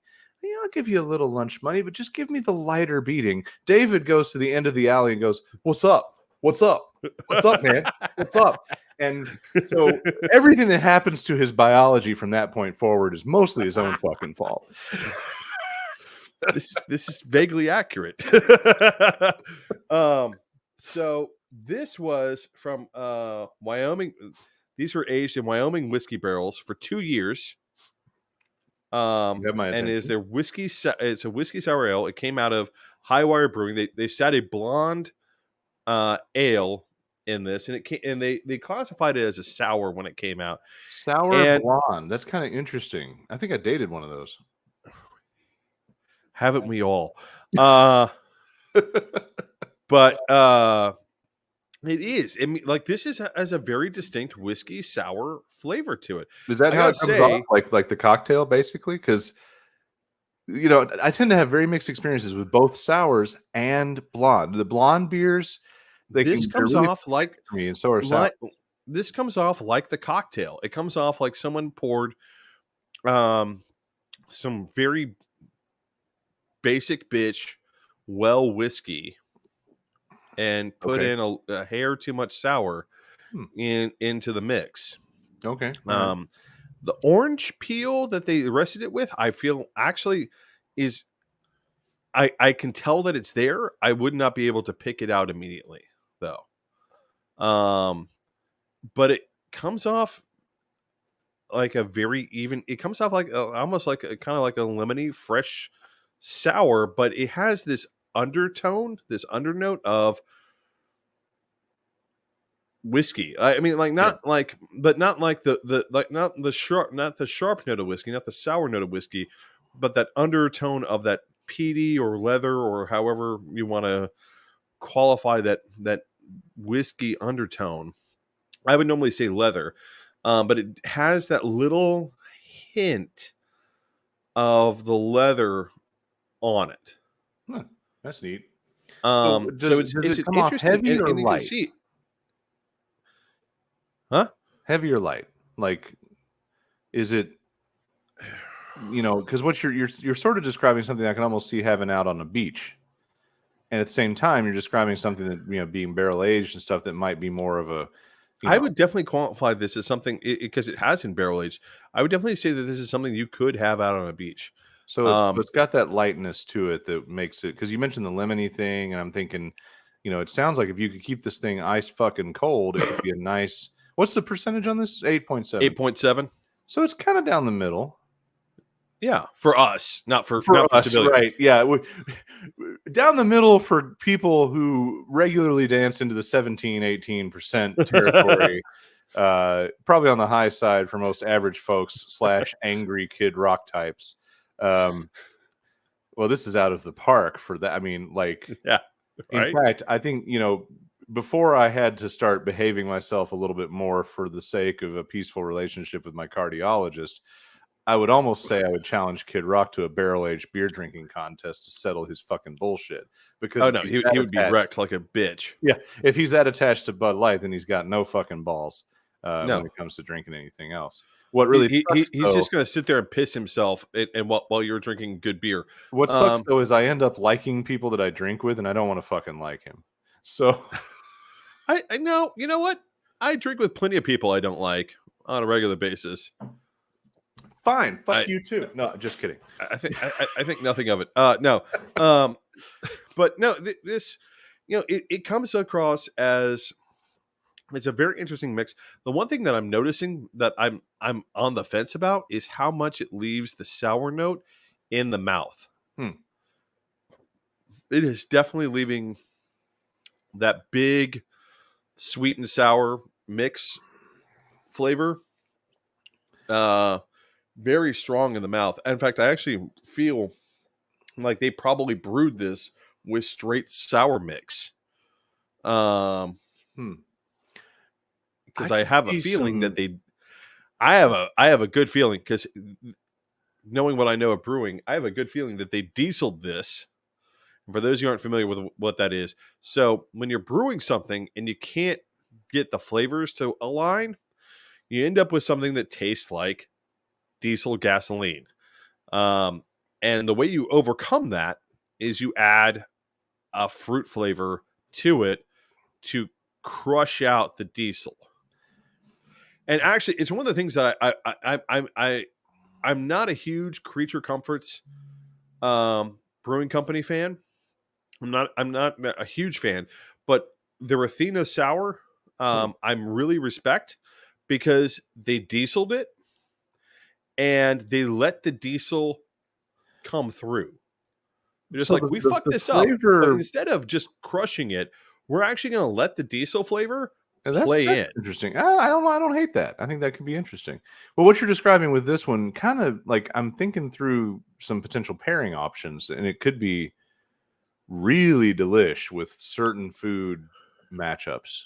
I would definitely say, if you're thinking that this is going to go with the steak, that blonde it comes across too late. This is definitely, I would definitely say that this would go great with a fish dish. I was hoping you'd say that, because that's exactly where my mind was.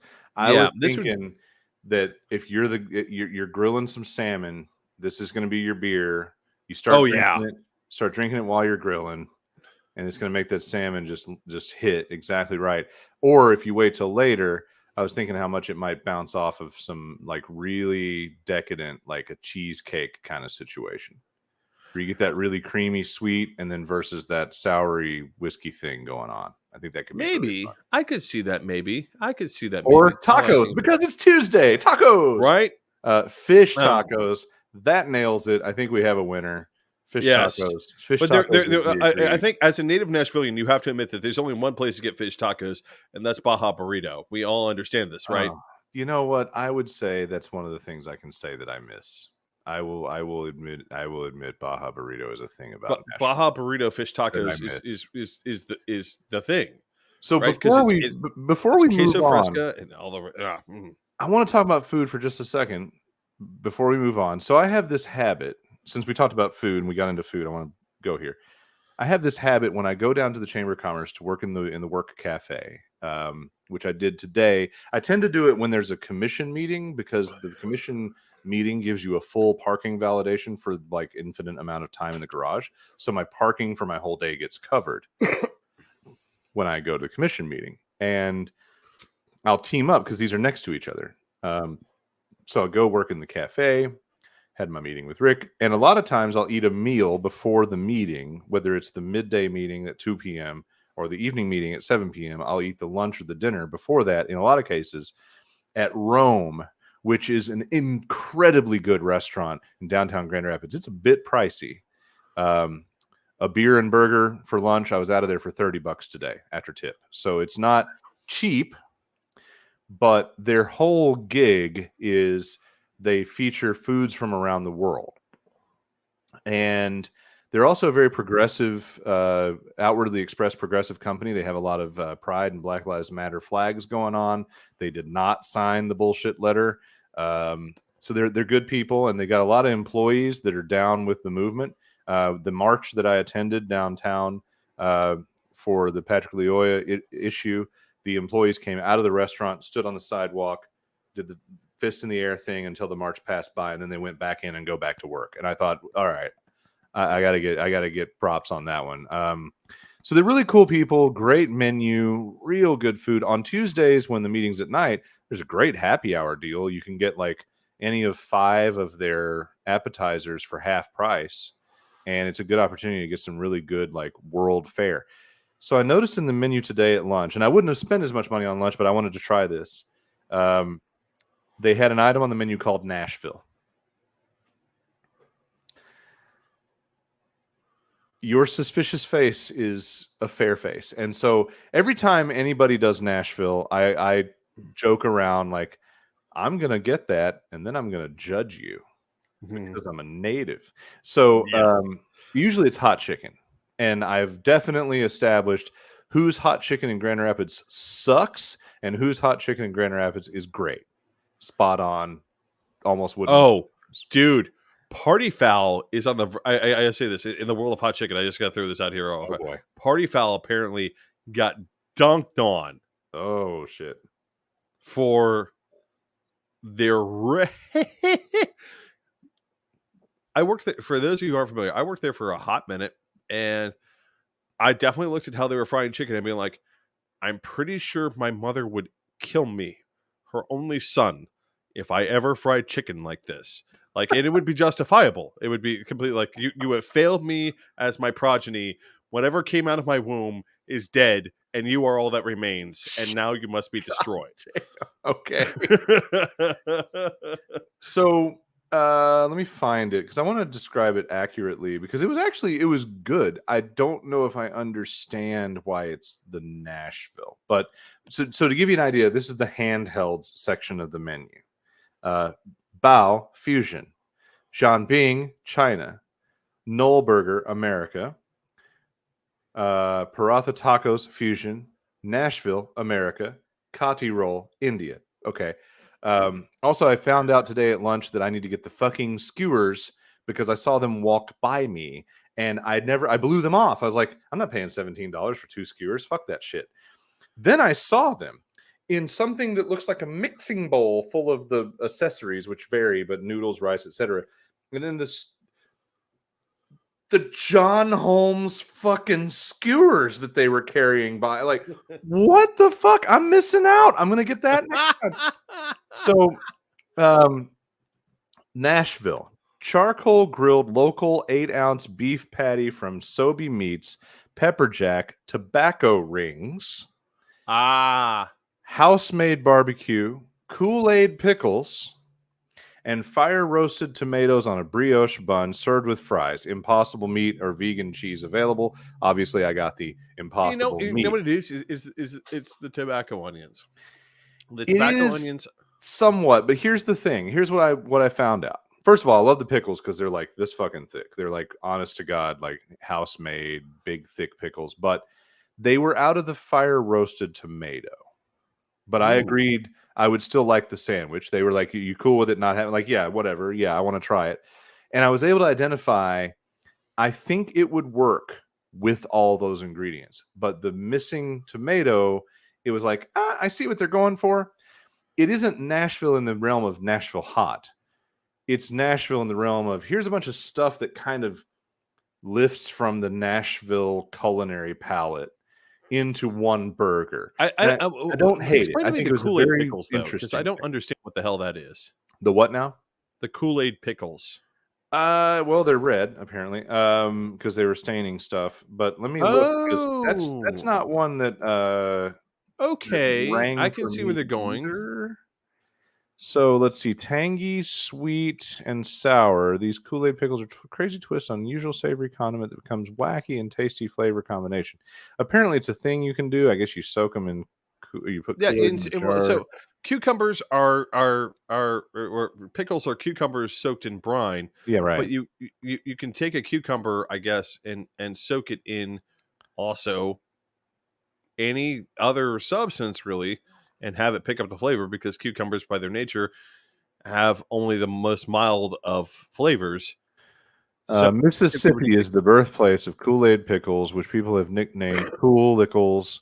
The colorful and crunchy product are a combination of dill pickles and Kool-Aid powder and fit the pickling culture of the American South quite well. That is the summary from Taste of Home. I would point this out. I've never heard of anyone in Nashville dunking their pickles in Kool-Aid. I don't know. And for our Michigan audience, I want to clarify: in Coke, yes, and yes, it is a problem. I fully admit. And Eat to some further strange clarify shit for those in Michigan, that's the dark colored pop. All right, so let's jump into your you brought something to the table tonight, David. I did. It's David's pet topic first before we get into the RFK thing.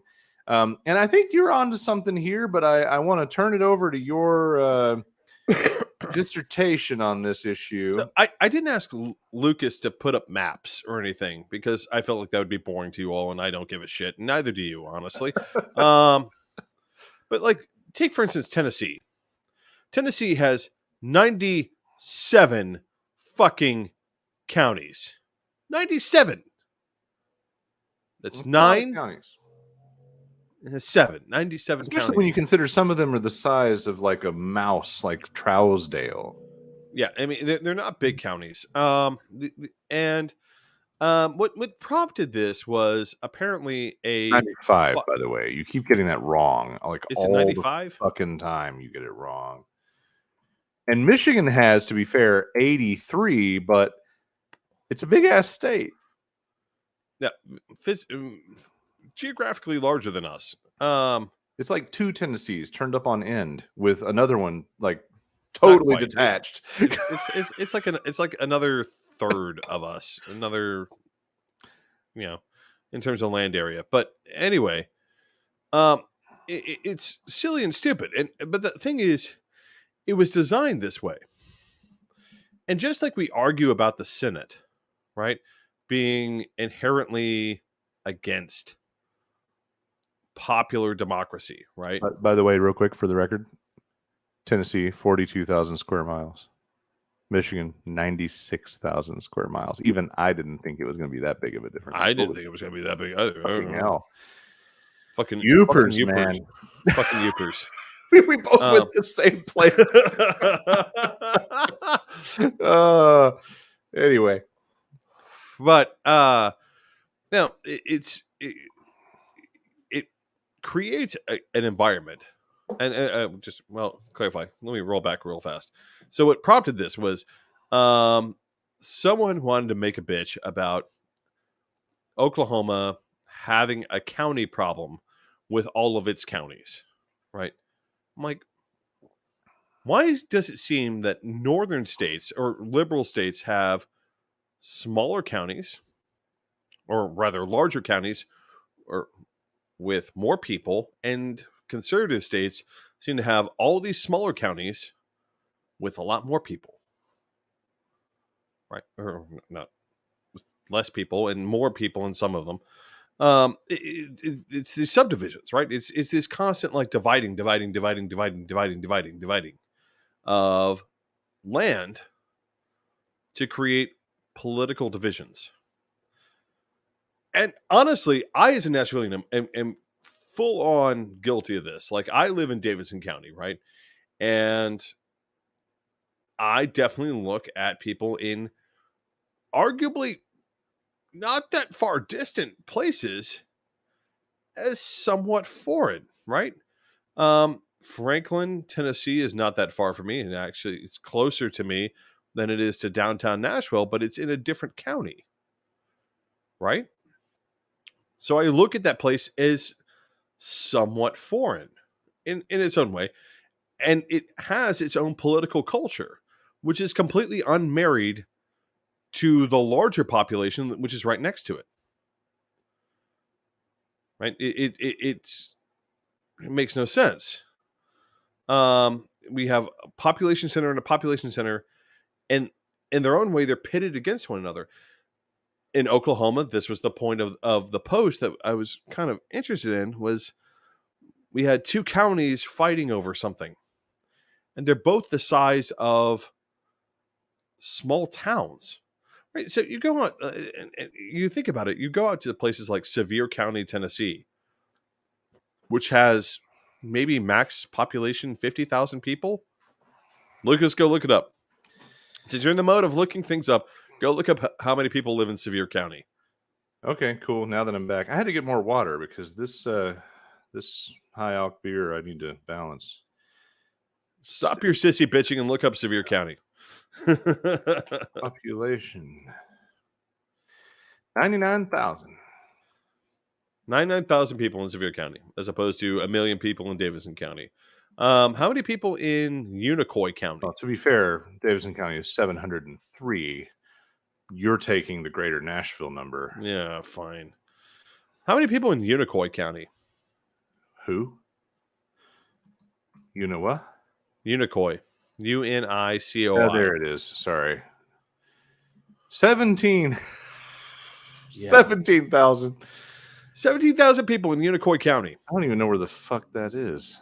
It's out in West fucking Tennessee. How many people in Lakeland? Sorry, I'm busy trying to figure out where the fuck that is. Anyway, Lakeland? Yeah, Lakeland County. Oh, God. Which, by the way, is essentially a suburb of Memphis. 13,000. Yeah. We have these political subdivisions which have no people in them, but by virtue of wanting to provide some sort of strange representational oomph to people who live in places where nobody fucking lives, we end up with these really skewed results. And honestly, when I'm looking at states and I'm looking at how they're behaving. Oh, that's where Unicoi is. I drove through there one time. Right? It's basically the strip of highway that takes you out of Johnson City on the way to things that are more civilized. Right? Welcome to Unicoi County. It honestly, though, I will say this. It's probably where I found the stretch of I-26 that was so gorgeous that I pulled off for the observation, whatever you would call it, observation park, and stood there, moved moderately to tears at the natural landscape I was witnessing. But that feeds your point. That's all there was to see there. Right? That's all there is. We keep on running into these situations in states, in local governments, in which we constantly keep on trying to subdivide and subdivide and subdivide and subdivide and subdivide and subdivide and subdivide. Well, they don't subdivide. These have been around for fucking forever, but they're also not, growing. Well, but the thing is, you could just simply look at a bunch of people and be like, hey, you have less than 50,000 people in your entire county. We should merge that into a more functional model, shouldn't we? Yeah. Because trying to manage a county government for 17,000 people makes no fucking sense. Well, also these goddamn lines are always so weird. Like Tennessee had all these just bizarre lines. And when I got up here to Michigan, I noticed like most of it's a grid. It's not an even grid, but it is a grid. I live in a big tall rectangle county. Here's a the next question. one is Why a is it square even a county. grid? Why is it even a grid? What did this person in this grid need from government that this person down in this grid didn't? I mean, that's a long ass time ago kind of question. But I mean, it's one of the things that we constantly keep on. We're constantly being faced with. Yeah. And again, for those of you who've watched the show, one of my pet peeves is I live in a metropolitan government, right? I live in a government which there is no separation between my county and city government. It's all one thing, right? We elect one council for the entire county, Oh, those were the days. right?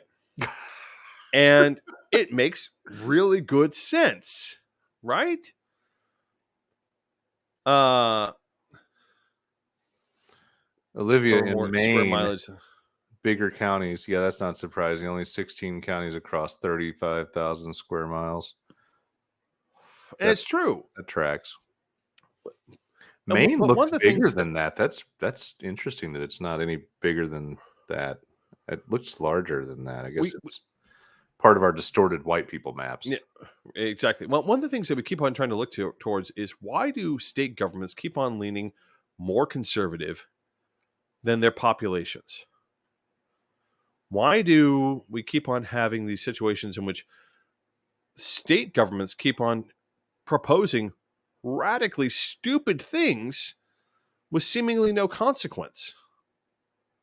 And the answer is it's this division, right? It's this constant division within our own states, right? We keep on, one of the phrases in law school that you keep on hearing is the states are the laboratories of democracy. But the laboratory is broken, right?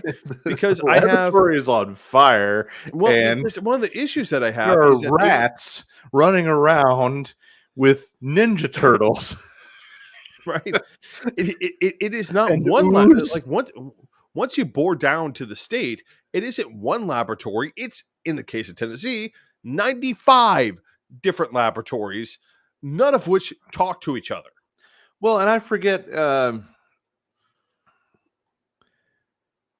I guess in electoral politics, national politics, it matters. In the presidential race, the county matters. That's where this has a lot of impact, which is a weird way. Not really, because that's only where they're recording the votes. The county is recording the votes. And now even that's under attack because then you have states like Texas and Georgia and Florida trying to remove county electoral boards so that they can pick winners from Democratic counties. This is one of the things that's become broken, right? I would argue one of the reasons we become polarized is because we have these tiny little boxes, right? That make no sense anymore. They haven't made sense in 100 years. Right. But that's where we want to draw the line and say people in this jurisdiction are going to cast their votes this way. Mm-hmm. One of the reasons I would argue that we have polarization and continually dysfunctional government is America now has 400 fucking million people as opposed to what, like 10 million people when we started the country and we built these ideas. And it's benefited very easily rural landholders, which are increasingly smaller and smaller and smaller and smaller and smaller. Yeah. And consistently been to the detriment of the fact that 60% of our population lives in an urban area. One of the reasons that we have this problem is that, like, take for instance Nashville, right? Just this last census, instead of Nashville voting for a representative, which made perfect sense, even in a Republican-controlled state. Oh, okay, well the city should vote as a whole and elect its own representative. But now they've divided us into 5 separate districts. We still get one Democratic representative. They couldn't stop that because they didn't divide Davidson County, or what was Cooper's 5th district? Yeah. 5th district didn't get divided. 5th district got like co-opted, and they put a whole bunch of fucking pizza slices all over the fucking state with just the tip fucking Nashville. That's basically what they did. But they, much to their chagrin, weren't able to avoid the Justin Jones of the situation. Well, that was a state representative, not a federal representative. Okay, yeah, fair point. But instead, I now have Andy Ogles as my a pro Jan 6th fucking nut job as my federal representative instead of a Democrat, right? And I live inside the city. I run into names. It's kind of hard up here because there's all sorts of Vander fucking Dutch stuff going on, but like, and Polish, and I'm ignorant of both of those. I come from partly a line of Vandevers, so I'm not distant on people, but in a lot of cases I find my mind wandering on the background and origins of names. And of course, there's that old adage, like, oh, people that are named Cooper somewhere back in time had barrel makers and millers, etc. Ogles? What the fuck did your people do, Andy? Other than look at people, because apparently ogling was what their fucking profession was. Just. Oh, it's some bug-eyed motherfuckers. That's what you had. They were bug-eyed before they converted to navel gazing, and now they're Republicans. But I mean, it's the problem. One of the major problems that we have to acknowledge in what's happening in state governments, of why state governments keep on trending so conservative compared to their own populations, is this rampant division that we keep on seeing inside the states. There is no justification anywhere for Tennessee to have 95 counties. Maybe, and last time I did a thought experiment on it and drew the lines, I'm like, maybe 14, 15 counties. But how would you ever get that accomplished? I mean, there's literally no... Well, apparently, because here's the thing, is apparently since the state government can legislate whatever the fuck it wants, according to the Supreme Court, there's nothing in in North Carolina, in Tennessee, and all these other states. All it would take is the state government to turn around and say, hey, let's provide better social services more cheaply, more efficiently. Hey, in fact, why don't we lower everyone's tax burden just a little bit? We can do that because now we get to share the tax burden across a wider district. One of the things that shocks me is this. Hold on a second. Asking Cheatham and Dixon counties, for example, to get together, even if you exclude Davidson somehow in this equation, which you couldn't, but if you ask those motherfuckers to get together, that would be like some fucking Warner Brothers cartoon level fucking Family Feud bullshit. Those two entirely of rednecks do not play together when you start telling them you're going to make them one thing, because then you're going to get into the situation. Now you got to pick a different county seat. Who gets to be the county seat? Who comes from where? It's the same stupid fiefdom reason that Nashville has 40 fucking council districts. Well, 35, but about to be less, because again, the state decided to reach down. This is one of my points. The state decided to reach down and say, hey, Yeah, we but can exercise our power as a state. that got smacked in the courts, so it might not Well, ever for happen. now, but it's here's the thing. Eventually, I don't see that challenge as holding up. Maybe not. And honestly, as a person that spent at least 10, if not 15 years telling those sons of bitches that they needed to reduce the size of their fucking body, I'm fine with the fact that it might be forced to be reduced. I just think it's redonkulous that they would allow it to happen at the Republicans' whim when people like me that are very liberal were telling them years ago to do it on their own.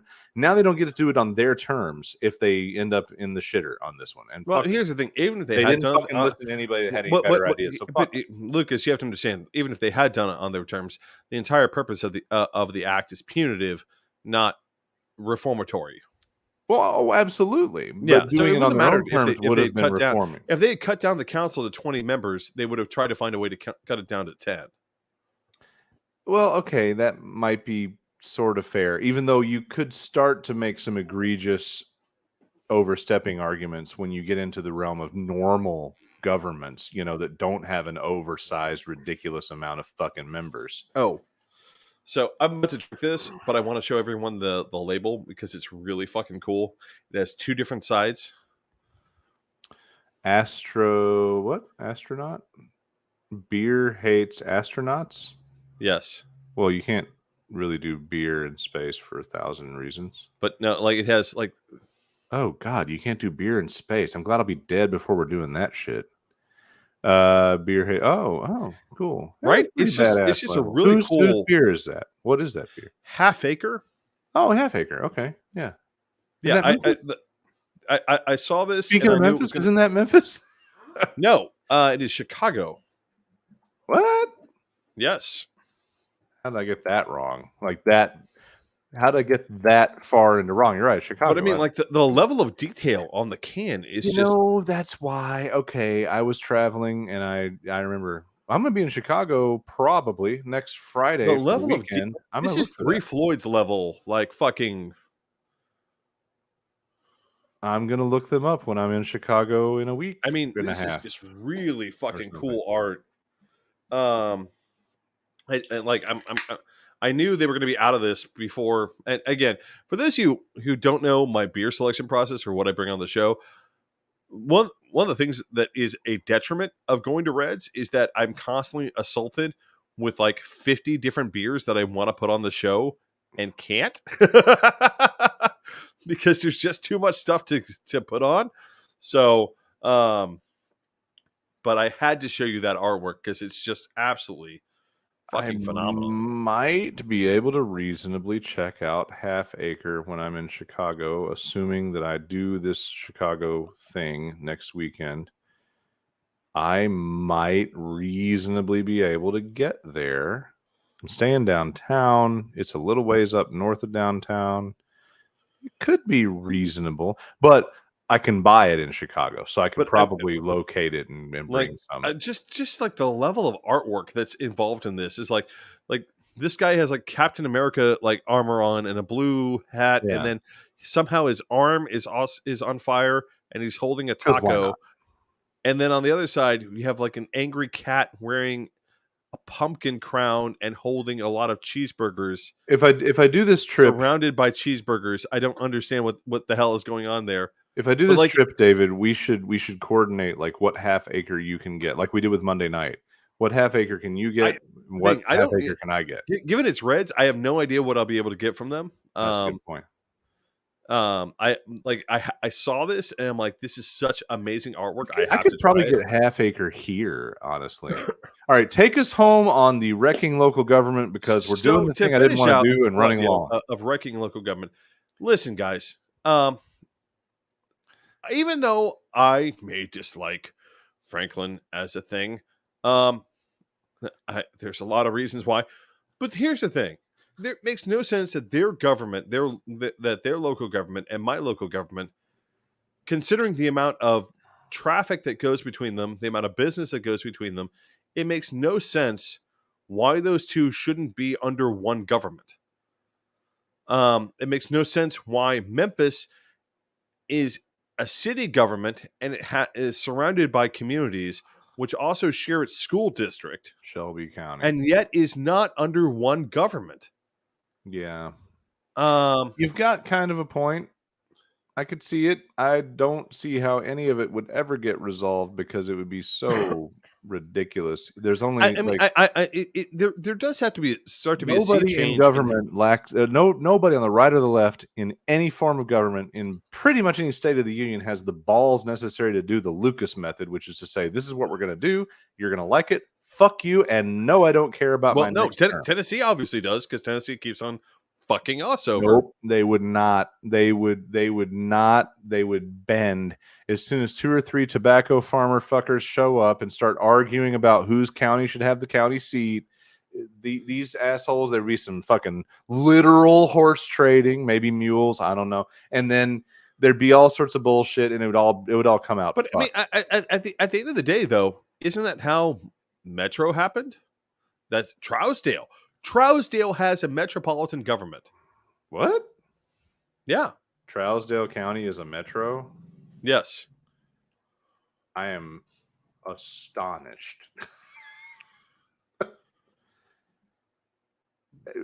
No. He's looking it up being like, no. Only 3 metro. Oh my God. What in the titty fucking Jesus?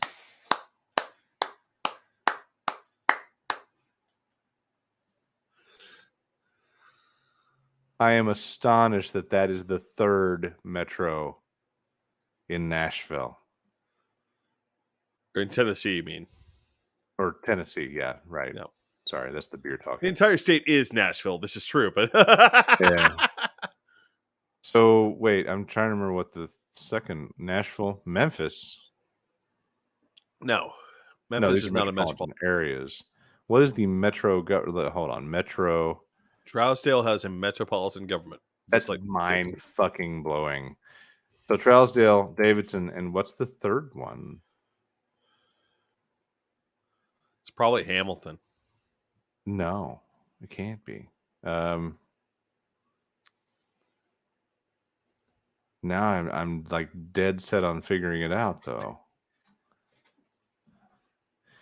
Counties with metro. Basically, while he's doing that, we keep on ending up with skewed results inside our states because we keep on having these stupid fucking divisions which make no fucking sense. And it ends up with us all being screwed by our state legislators, by our state legislatures, and in the end result, as a country as a whole, because our states are constantly, every little thing is micromanaged down to a point where it doesn't make any fucking sense. And we need to stop this. We need to talk about the fact that my county is the size of, is less, actually, I think my county is smaller than the island of Manhattan, but yet has its own government as compared to all the other governments that are around us. David? Yeah? This is the most interesting nerdy government trivia I've encountered in quite some time. Metropolitan government. So, I didn't know Trousdale. I bet you don't know the 3rd one. No, I don't. Are you ready? Go for it. More. Lynchburg is the other metro county. When you think about it, in a whiskey sense, it makes a lot of sense. When you think about it, it computes when you figure in the Jack Daniels factor. All right. Lead us into our main. All right. So I was blindsided, like most of America, when I recently learned that RFK Jr., Robert Kennedy Jr., had landed some impressive poll numbers. He announced that he was running for president for 2024.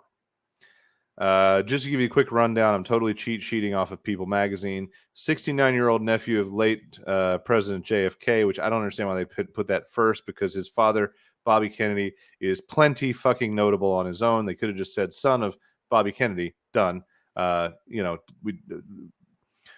All hail JFK, but we don't need to fucking mention that in this intro. RFK Jr., RFK's kid, herpy derpy duh. So he announced 2024 run, Democratic run, which we will talk about. And I've basically got a little timeline list of all of his scandals. In a previous iteration, like most Americans, I had rolled my eyes and dismissed RFK Jr. and like, oh, well, that's disappointing. If only his dad had lived, he might have beaten him enough times to make him not like this. God damn. But it is the truth. It is what it is. And I actually, no, this is the Kennedys. They would have paid someone to beat him for them. That's true. Yeah.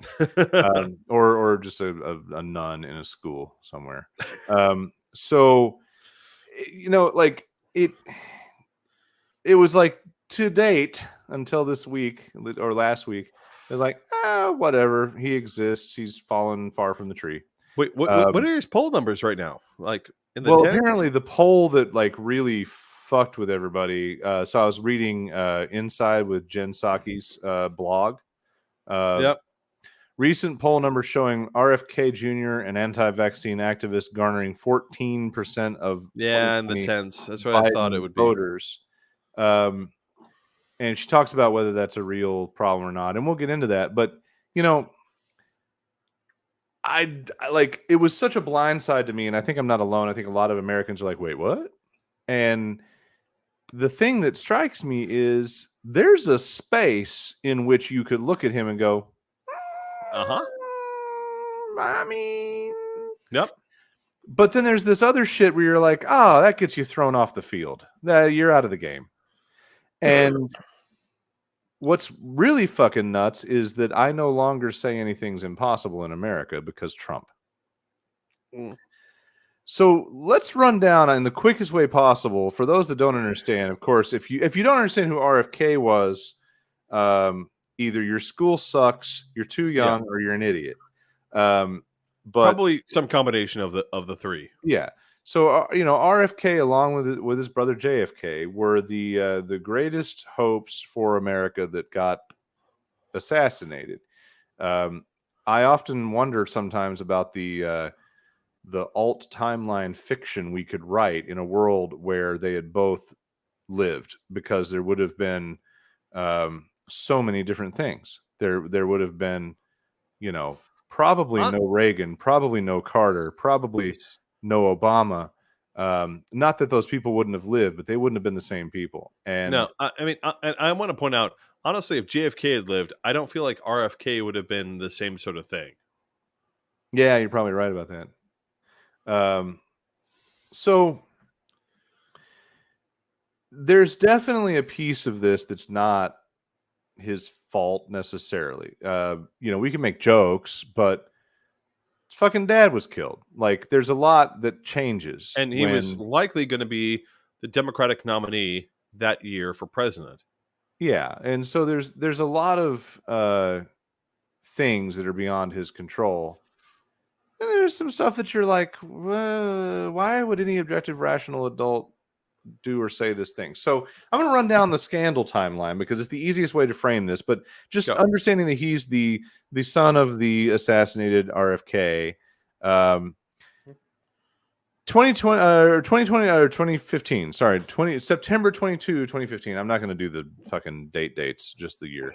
A book with surprising claims about RFK Jr. is published.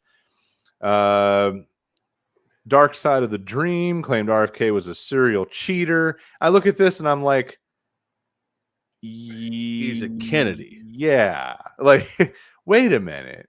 The Kennedys are like the original masters of the dream, BJ. Let's get on with it. Like, there's nothing special here. 1 or 2 or 18 extra women in the room is totally fucking, like, why is that even remarkable? It wasn't remarkable in 2015. It wasn't remarkable in 1982. So it wasn't remarkable in 1965. Exactly. Let's move on with our lives. So that to me is not scandal bait. 2017 claims he was asked by Donald Trump to chair Commission Vaccine Safety. Okay, it didn't happen. I remember seeing that and going, ugh. 2018 publishes a book with surprising details on his relationship with mom Ethel. Now, I love this because I think I would be down with Ethel. Um, While RFK Jr. has grown to admire her exceptional qualities, he wrote that for years he was averse to his mother's tough love approach and her tendency to divide the world into friend and foe. You know what, Ethel? Me and you both, baby. You got to know the fucking enemy. And we talked about a bunch of them tonight. So I am all for naming the fucking villain. And if that's how she was wired, I am totally cool with that. Not a scandal. Kennedy family, a 2019 Kennedy family says RFK Jr.'s vaccine stance is wrong in op-ed. Okay, fine. There's a thread that starts here of the family and him talking about it in a context of like, yeah, he's right about a lot of stuff, but he's wrong about that. Or they love me anyway, but they don't think I'm right about that. It's essentially they talk on both ends about the vaccine topic like it's an opinion on the tax for water. It's like a harmless political topic, a little difference in policy. The way the whole family has talked about it, it's like, you don't understand the gravity of the situation. So 2019, RFK lobbies against California state pro-vaccine bill. Also, 2019 study finds Junior's organization funded anti-vax ads on Facebook. This is like one of the worst parts because it's one thing to be like a blowhard about, I'm not, you can go all the way from where I live, and we'll get into this, I'm sure, but like, I mean, I'm not totally sure, but it's the best shot we've got, all the way to like, please inject me with your experimental serum, and every point in between. And I can see, like, you could have the opinions. You could even be a high profile political figure like him and have the opinions. But once you cross into funding the fucking misinformation bullshit on Facebook, you get into a special territory that I'm like, what the fuck is wrong with you? 2020, RFK rallies against Germany's coronavirus restrictions. Now, I remember seeing this and thinking, first of all, what the fuck does any average German care about RFK Jr.? Why are all of them here? That's a lot of people for what should be insignificant American politician. Not even really a politician. He's been an environmental lawyer with the last name of Kennedy for most of his life. So that was weird to me, but whatever. All right. And he called it a form of totalitarianism, which is kind of over the top. Junior's niece speaks out against her uncle's anti-vaccine stance. Also 2021, Instagram bans him for spreading false anti-vaccine claims. Not a great look. 21, Junior publishes book criticizing Fauci's handling of COVID-19, which is kind of like, okay, fine. We all knew everybody was going to write a book for and against Fauci, but he says he assisted in a historic coup d'etat against Western democracy. Western democracy was requiring your ass to have several shots to go to a fucking college for quite some time, and I just don't have a whole lot of love for that particular argument. 2022, Junior makes offensive Anne Frank comparison, and his wife speaks out. Now, I love David's commentary and fingers. I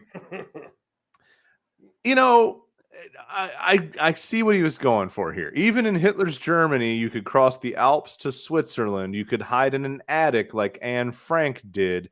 Today, the mechanisms are being put in place so none of us can run and none of us can hide. The thing he's missing here is that Anne Frank didn't have a fucking iPhone. So life and technology proceed forward, and all of the risks that come with those things also proceed forward. I'm pretty sure they would have found Anne Frank in a hot fucking second if she was sitting there on a goddamn TikTok in the fucking attic. You can't compare these two things. It's kind of stupid. This is accurate. Now, people were, jumping on the fucking anti-Semitism bandwagon, all the other bullshit they like to pull if you make any comparison. It was just a stupid comparison. Because of course the Kennedys have never had a problem with anti-Semitism. That's never been a thing, right? Right. For those of you who 2022, he aren't looking, who apologizes can't for the see my Anne Frank face. reference This in is the the face of vaccine sarcasm. speech. This is the face of epic fucking sarcasm. March 23, asks Twitter if he should run for president. Fine, whatever. And you know what's funny about this guy is he can look like a fucking wreck in some photos, and then he can look like exactly who the fuck you want the American president to be in certain. Right. It's so goddamn frustrating.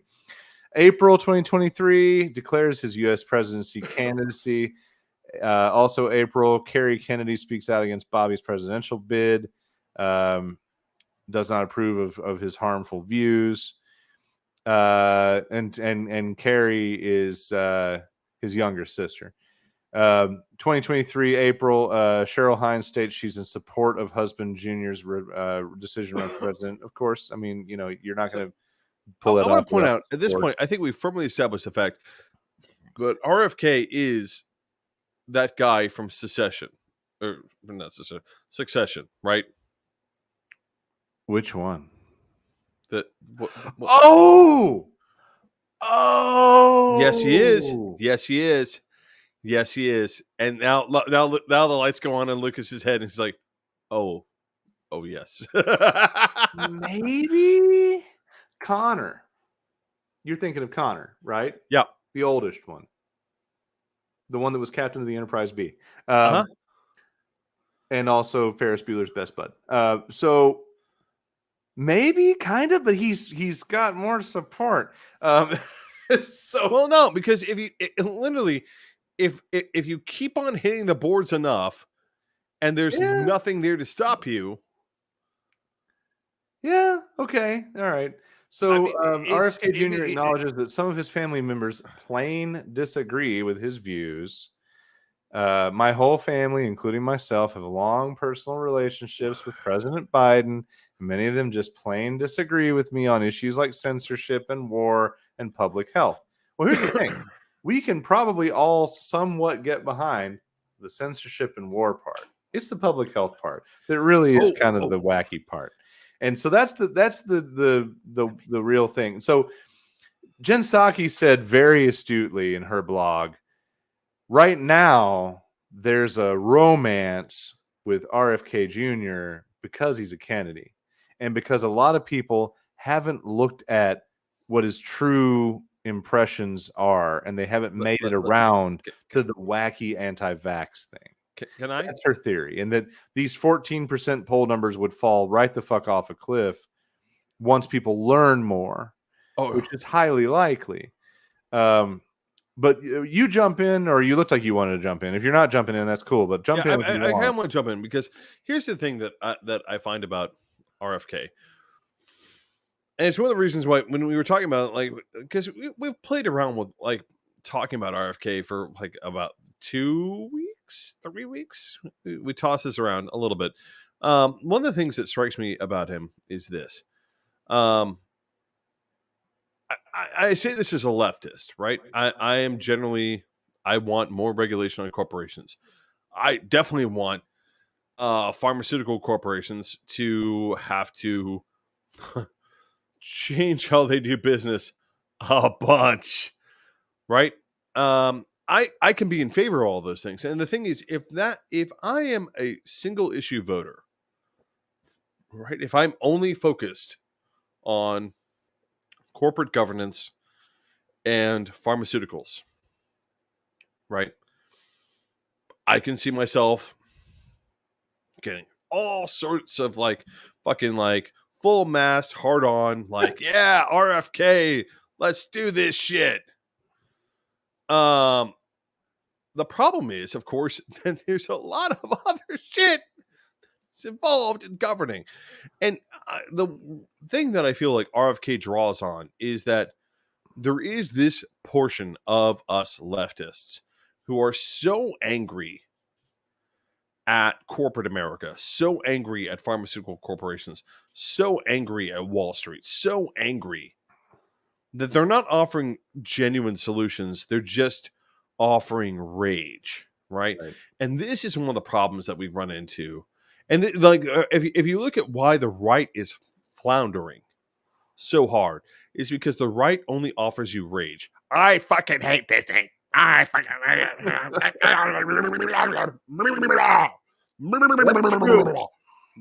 Yeah. I fucking there is no reason or rationality or thought behind it other than rage, right? And RFK presents this part of our side, which is entirely based in rage. It's one of the reasons I refuse to call myself a democratic socialist and constantly explain to people I'm a social democrat, right? Is no, I'm not going like capitalism is here, corporations are here, all these things are here. We need to find a way to corral them, to work within the framework to a certain extent. We Mhm. can alter the framework. We need to alter the framework, but there has to be a framework. Right. Right. Like there is no anarchy involved here. I'm not just going to randomly lash out at fucking Merrick at being like, well, your drugs cost too much. Yes, Merrick's drugs do cost too much. Their avoidance of patent law and all sorts of other things is a major problem. But so the thing is, you don't just simply say you all are liars, and in the case of RFK, you all are liars, Jews, and other things. Right?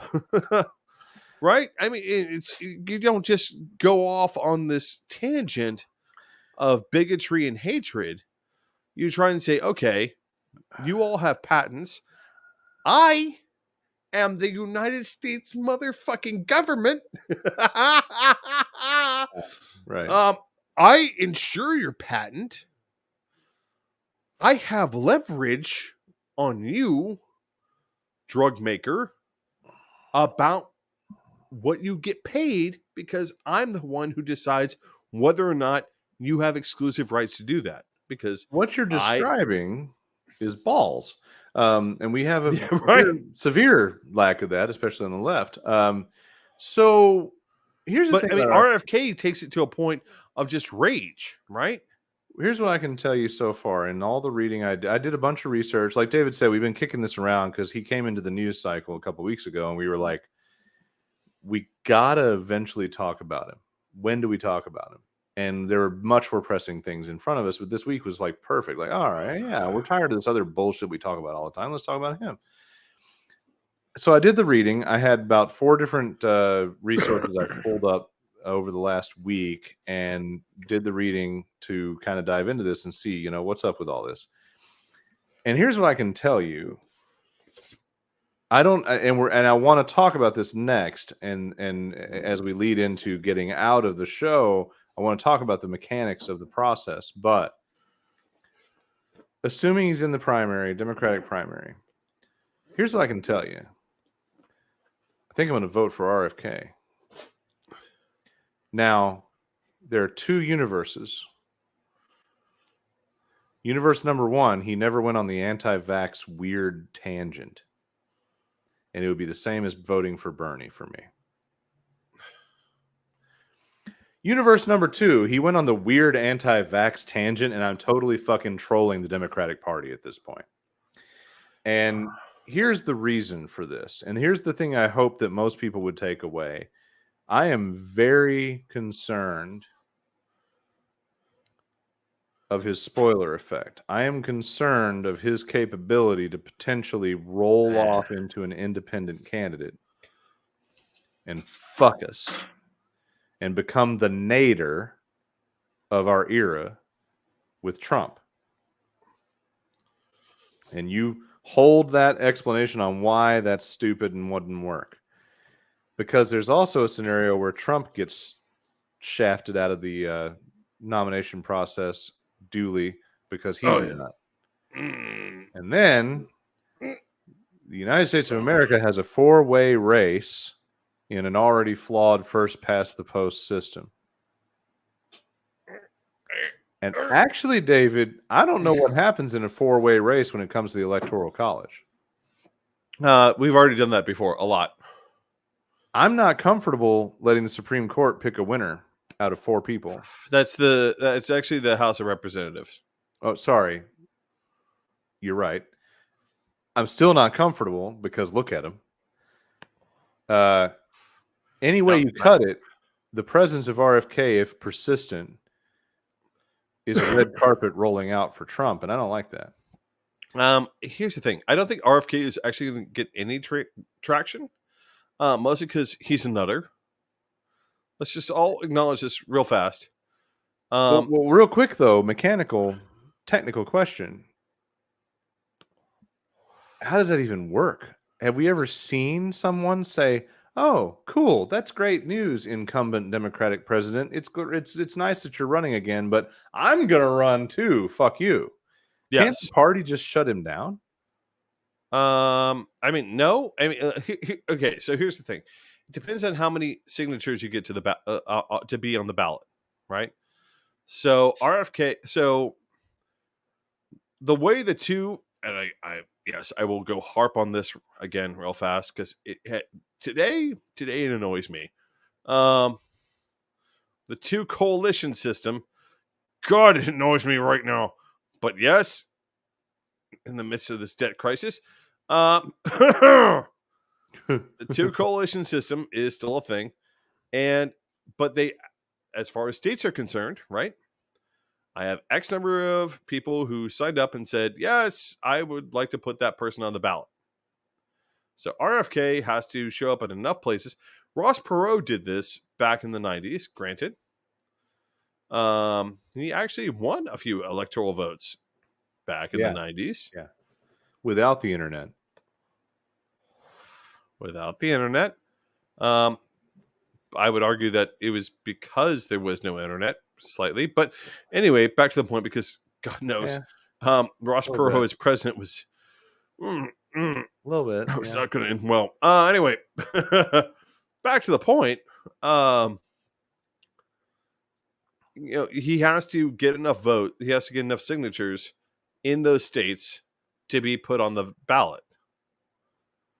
So if he doesn't get enough signatures to be put on the ballot, then it's not a problem. I mean, I don't know how many people are going to write him in, but I mean, it's a thing. I don't think he's going to be a Nader spoiler thing. Mostly because Nader had wide-ranging name recognition. I would argue, yes, RFK does have name recognition, but I would argue that in states where it would be an issue, like maybe Florida or I don't know, North Carolina or Arizona, it's not going to be a thing. So, for example, in Michigan, you need a percentage of votes cast in the last election, presidential candidate in the last election. There's no filing fee formula. Filing deadline notes. Let's see what the notes say. Candidate is only required to petition for ballot placement if he or she is not automatically placed on the ballot by the Secretary of State or the chairpersons of the parties.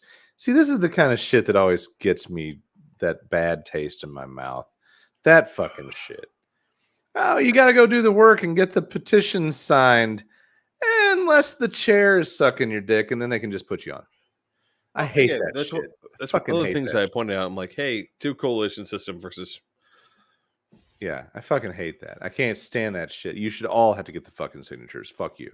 Well, nobody. That like everything, all or nothing. Tennessee 2,500. God damn, really?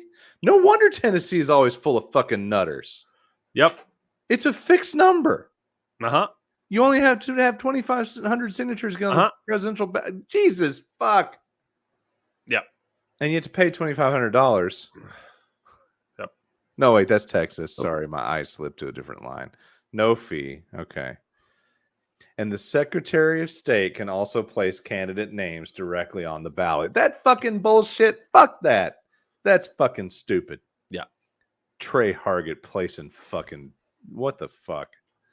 Anyway, so it's wildly fucked up. I love the way Ballotpedia describes it. In order to get on the ballot, a candidate for president of the United States must meet a variety of complex state-specific filing requirements and deadlines, which is really an effective fucking summary for the chart that I just looked at.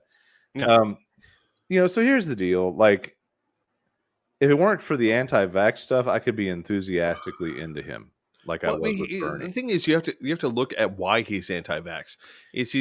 The reason he's anti-vax is because he's so angry at pharmaceutical companies and their behavior. Here's the thing, which is a pretty valid platform, right? But this is one of the things that like you can almost get behind him.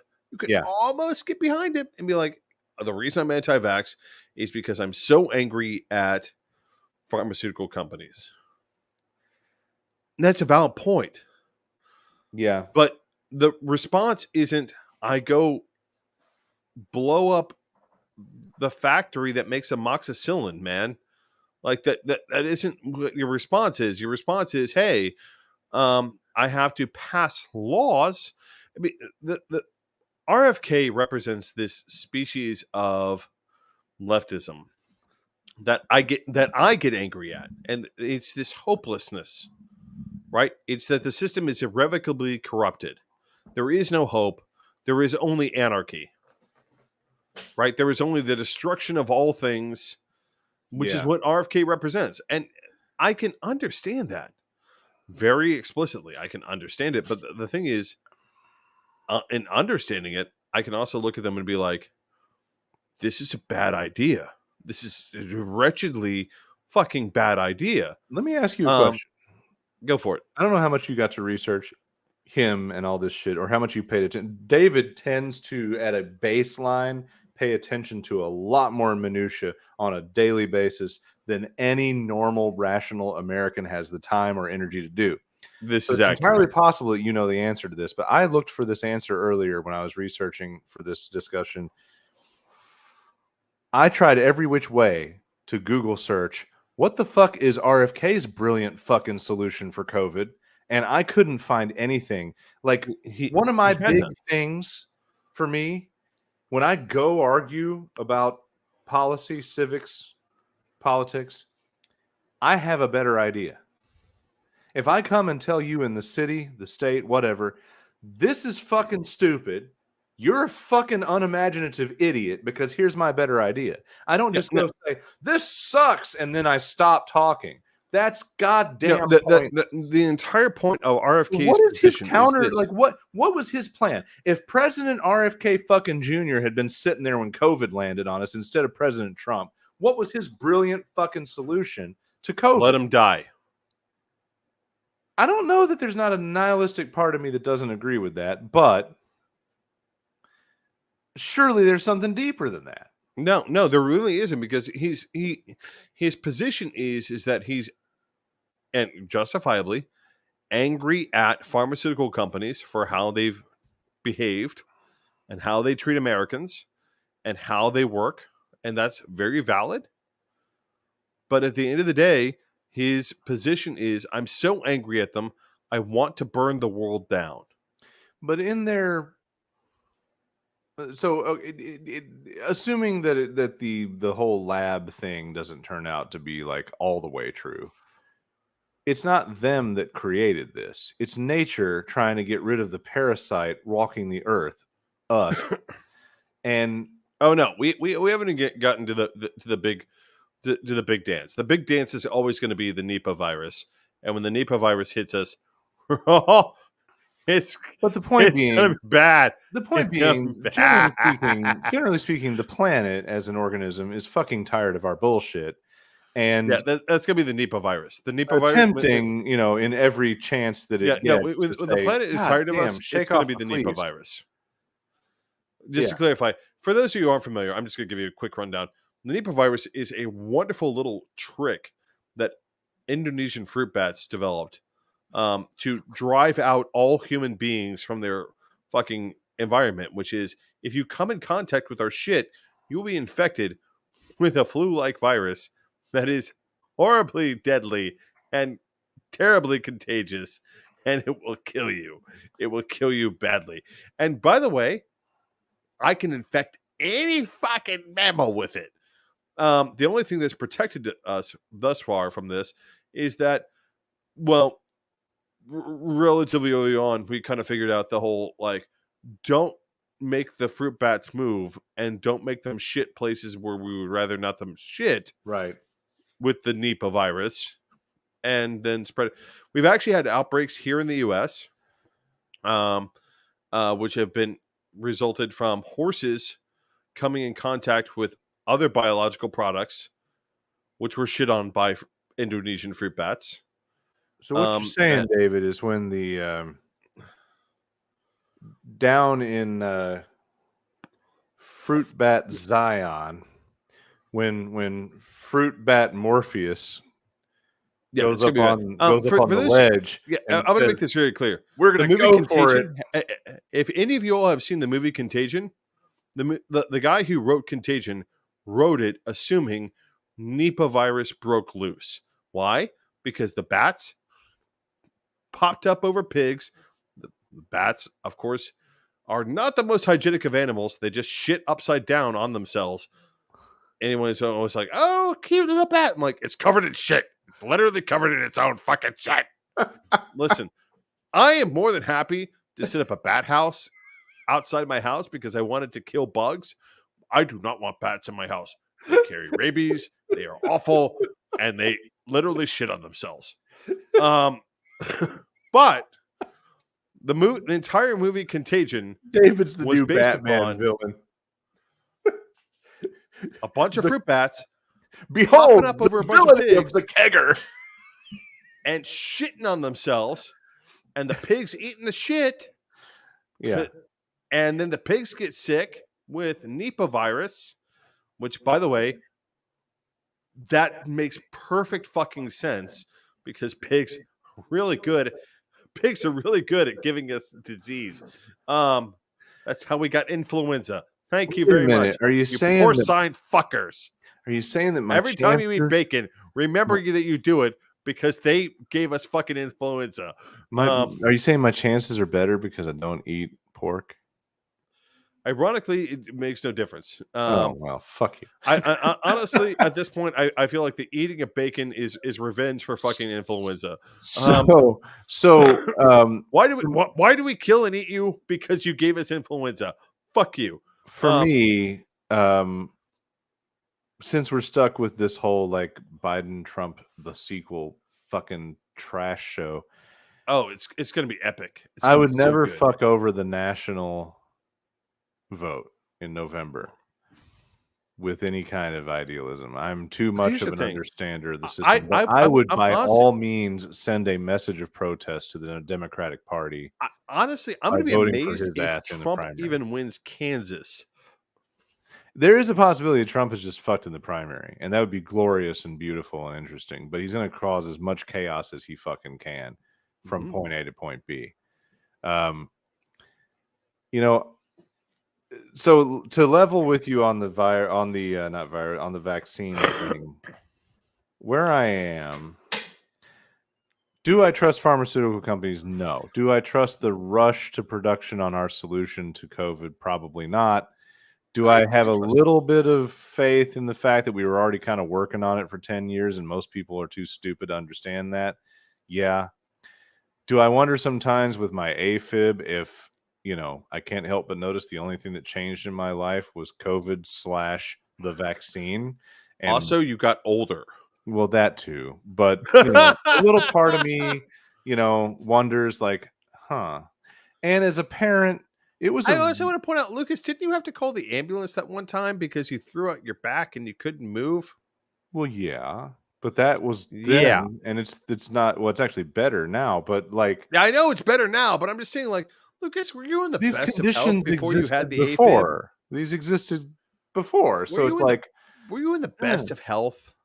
Well, no, but like, yeah, huh? All these conditions existed And the only thing that changed in a major way was the vaccine. So I spent a little bit of brain time on like, because we do know that there's a percentage of we don't know going on. But the biggest thing that was a struggle was, I'm a parent and I had to help make a decision for my kid. And I'm betting that decision on these pharmaceutical pricks. But you know what? We're all trapped on an asteroid, and Bill over here has cobbled together a rocket. And it's either plummet into the nearest planetary body or roll the dice on Bill and his rocket, and I will take the rocket. That was essentially the process of navigating the vaccine in my head.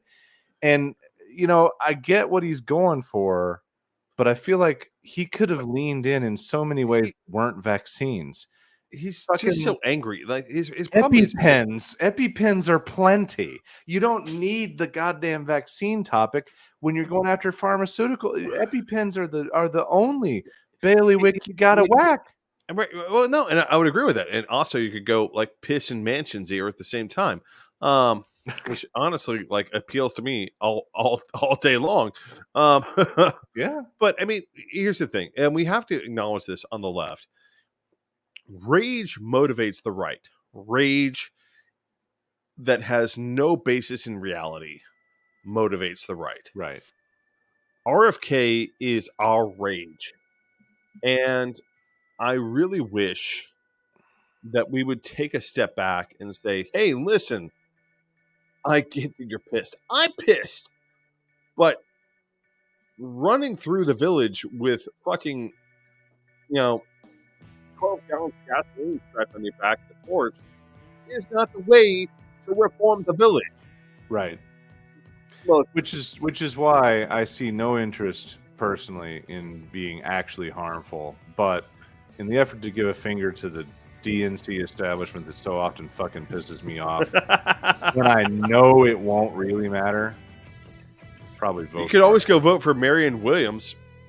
Well, in the liberal dystopian sci-fi novel that is inspired by this conversation, it's the Kennedy Williamson ticket. It's the two of them are naturally fucking matched to be the same. Oh, God bless Princess Stardust. Those two would totally be the ticket. The total whack job leftist ticket.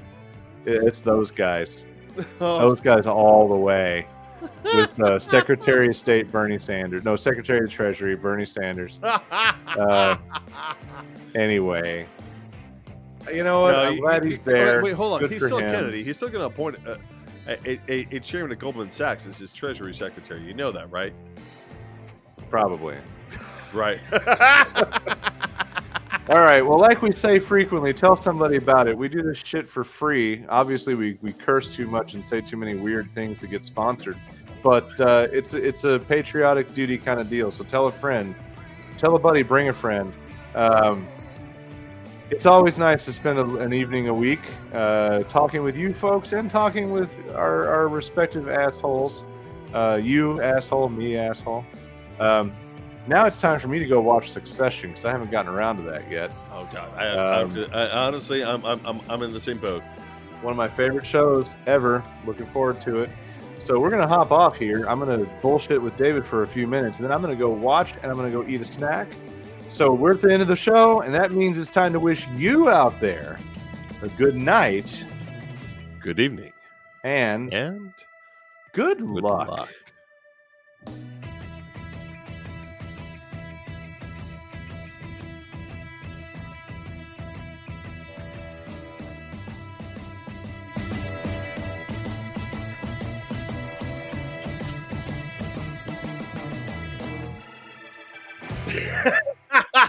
All right.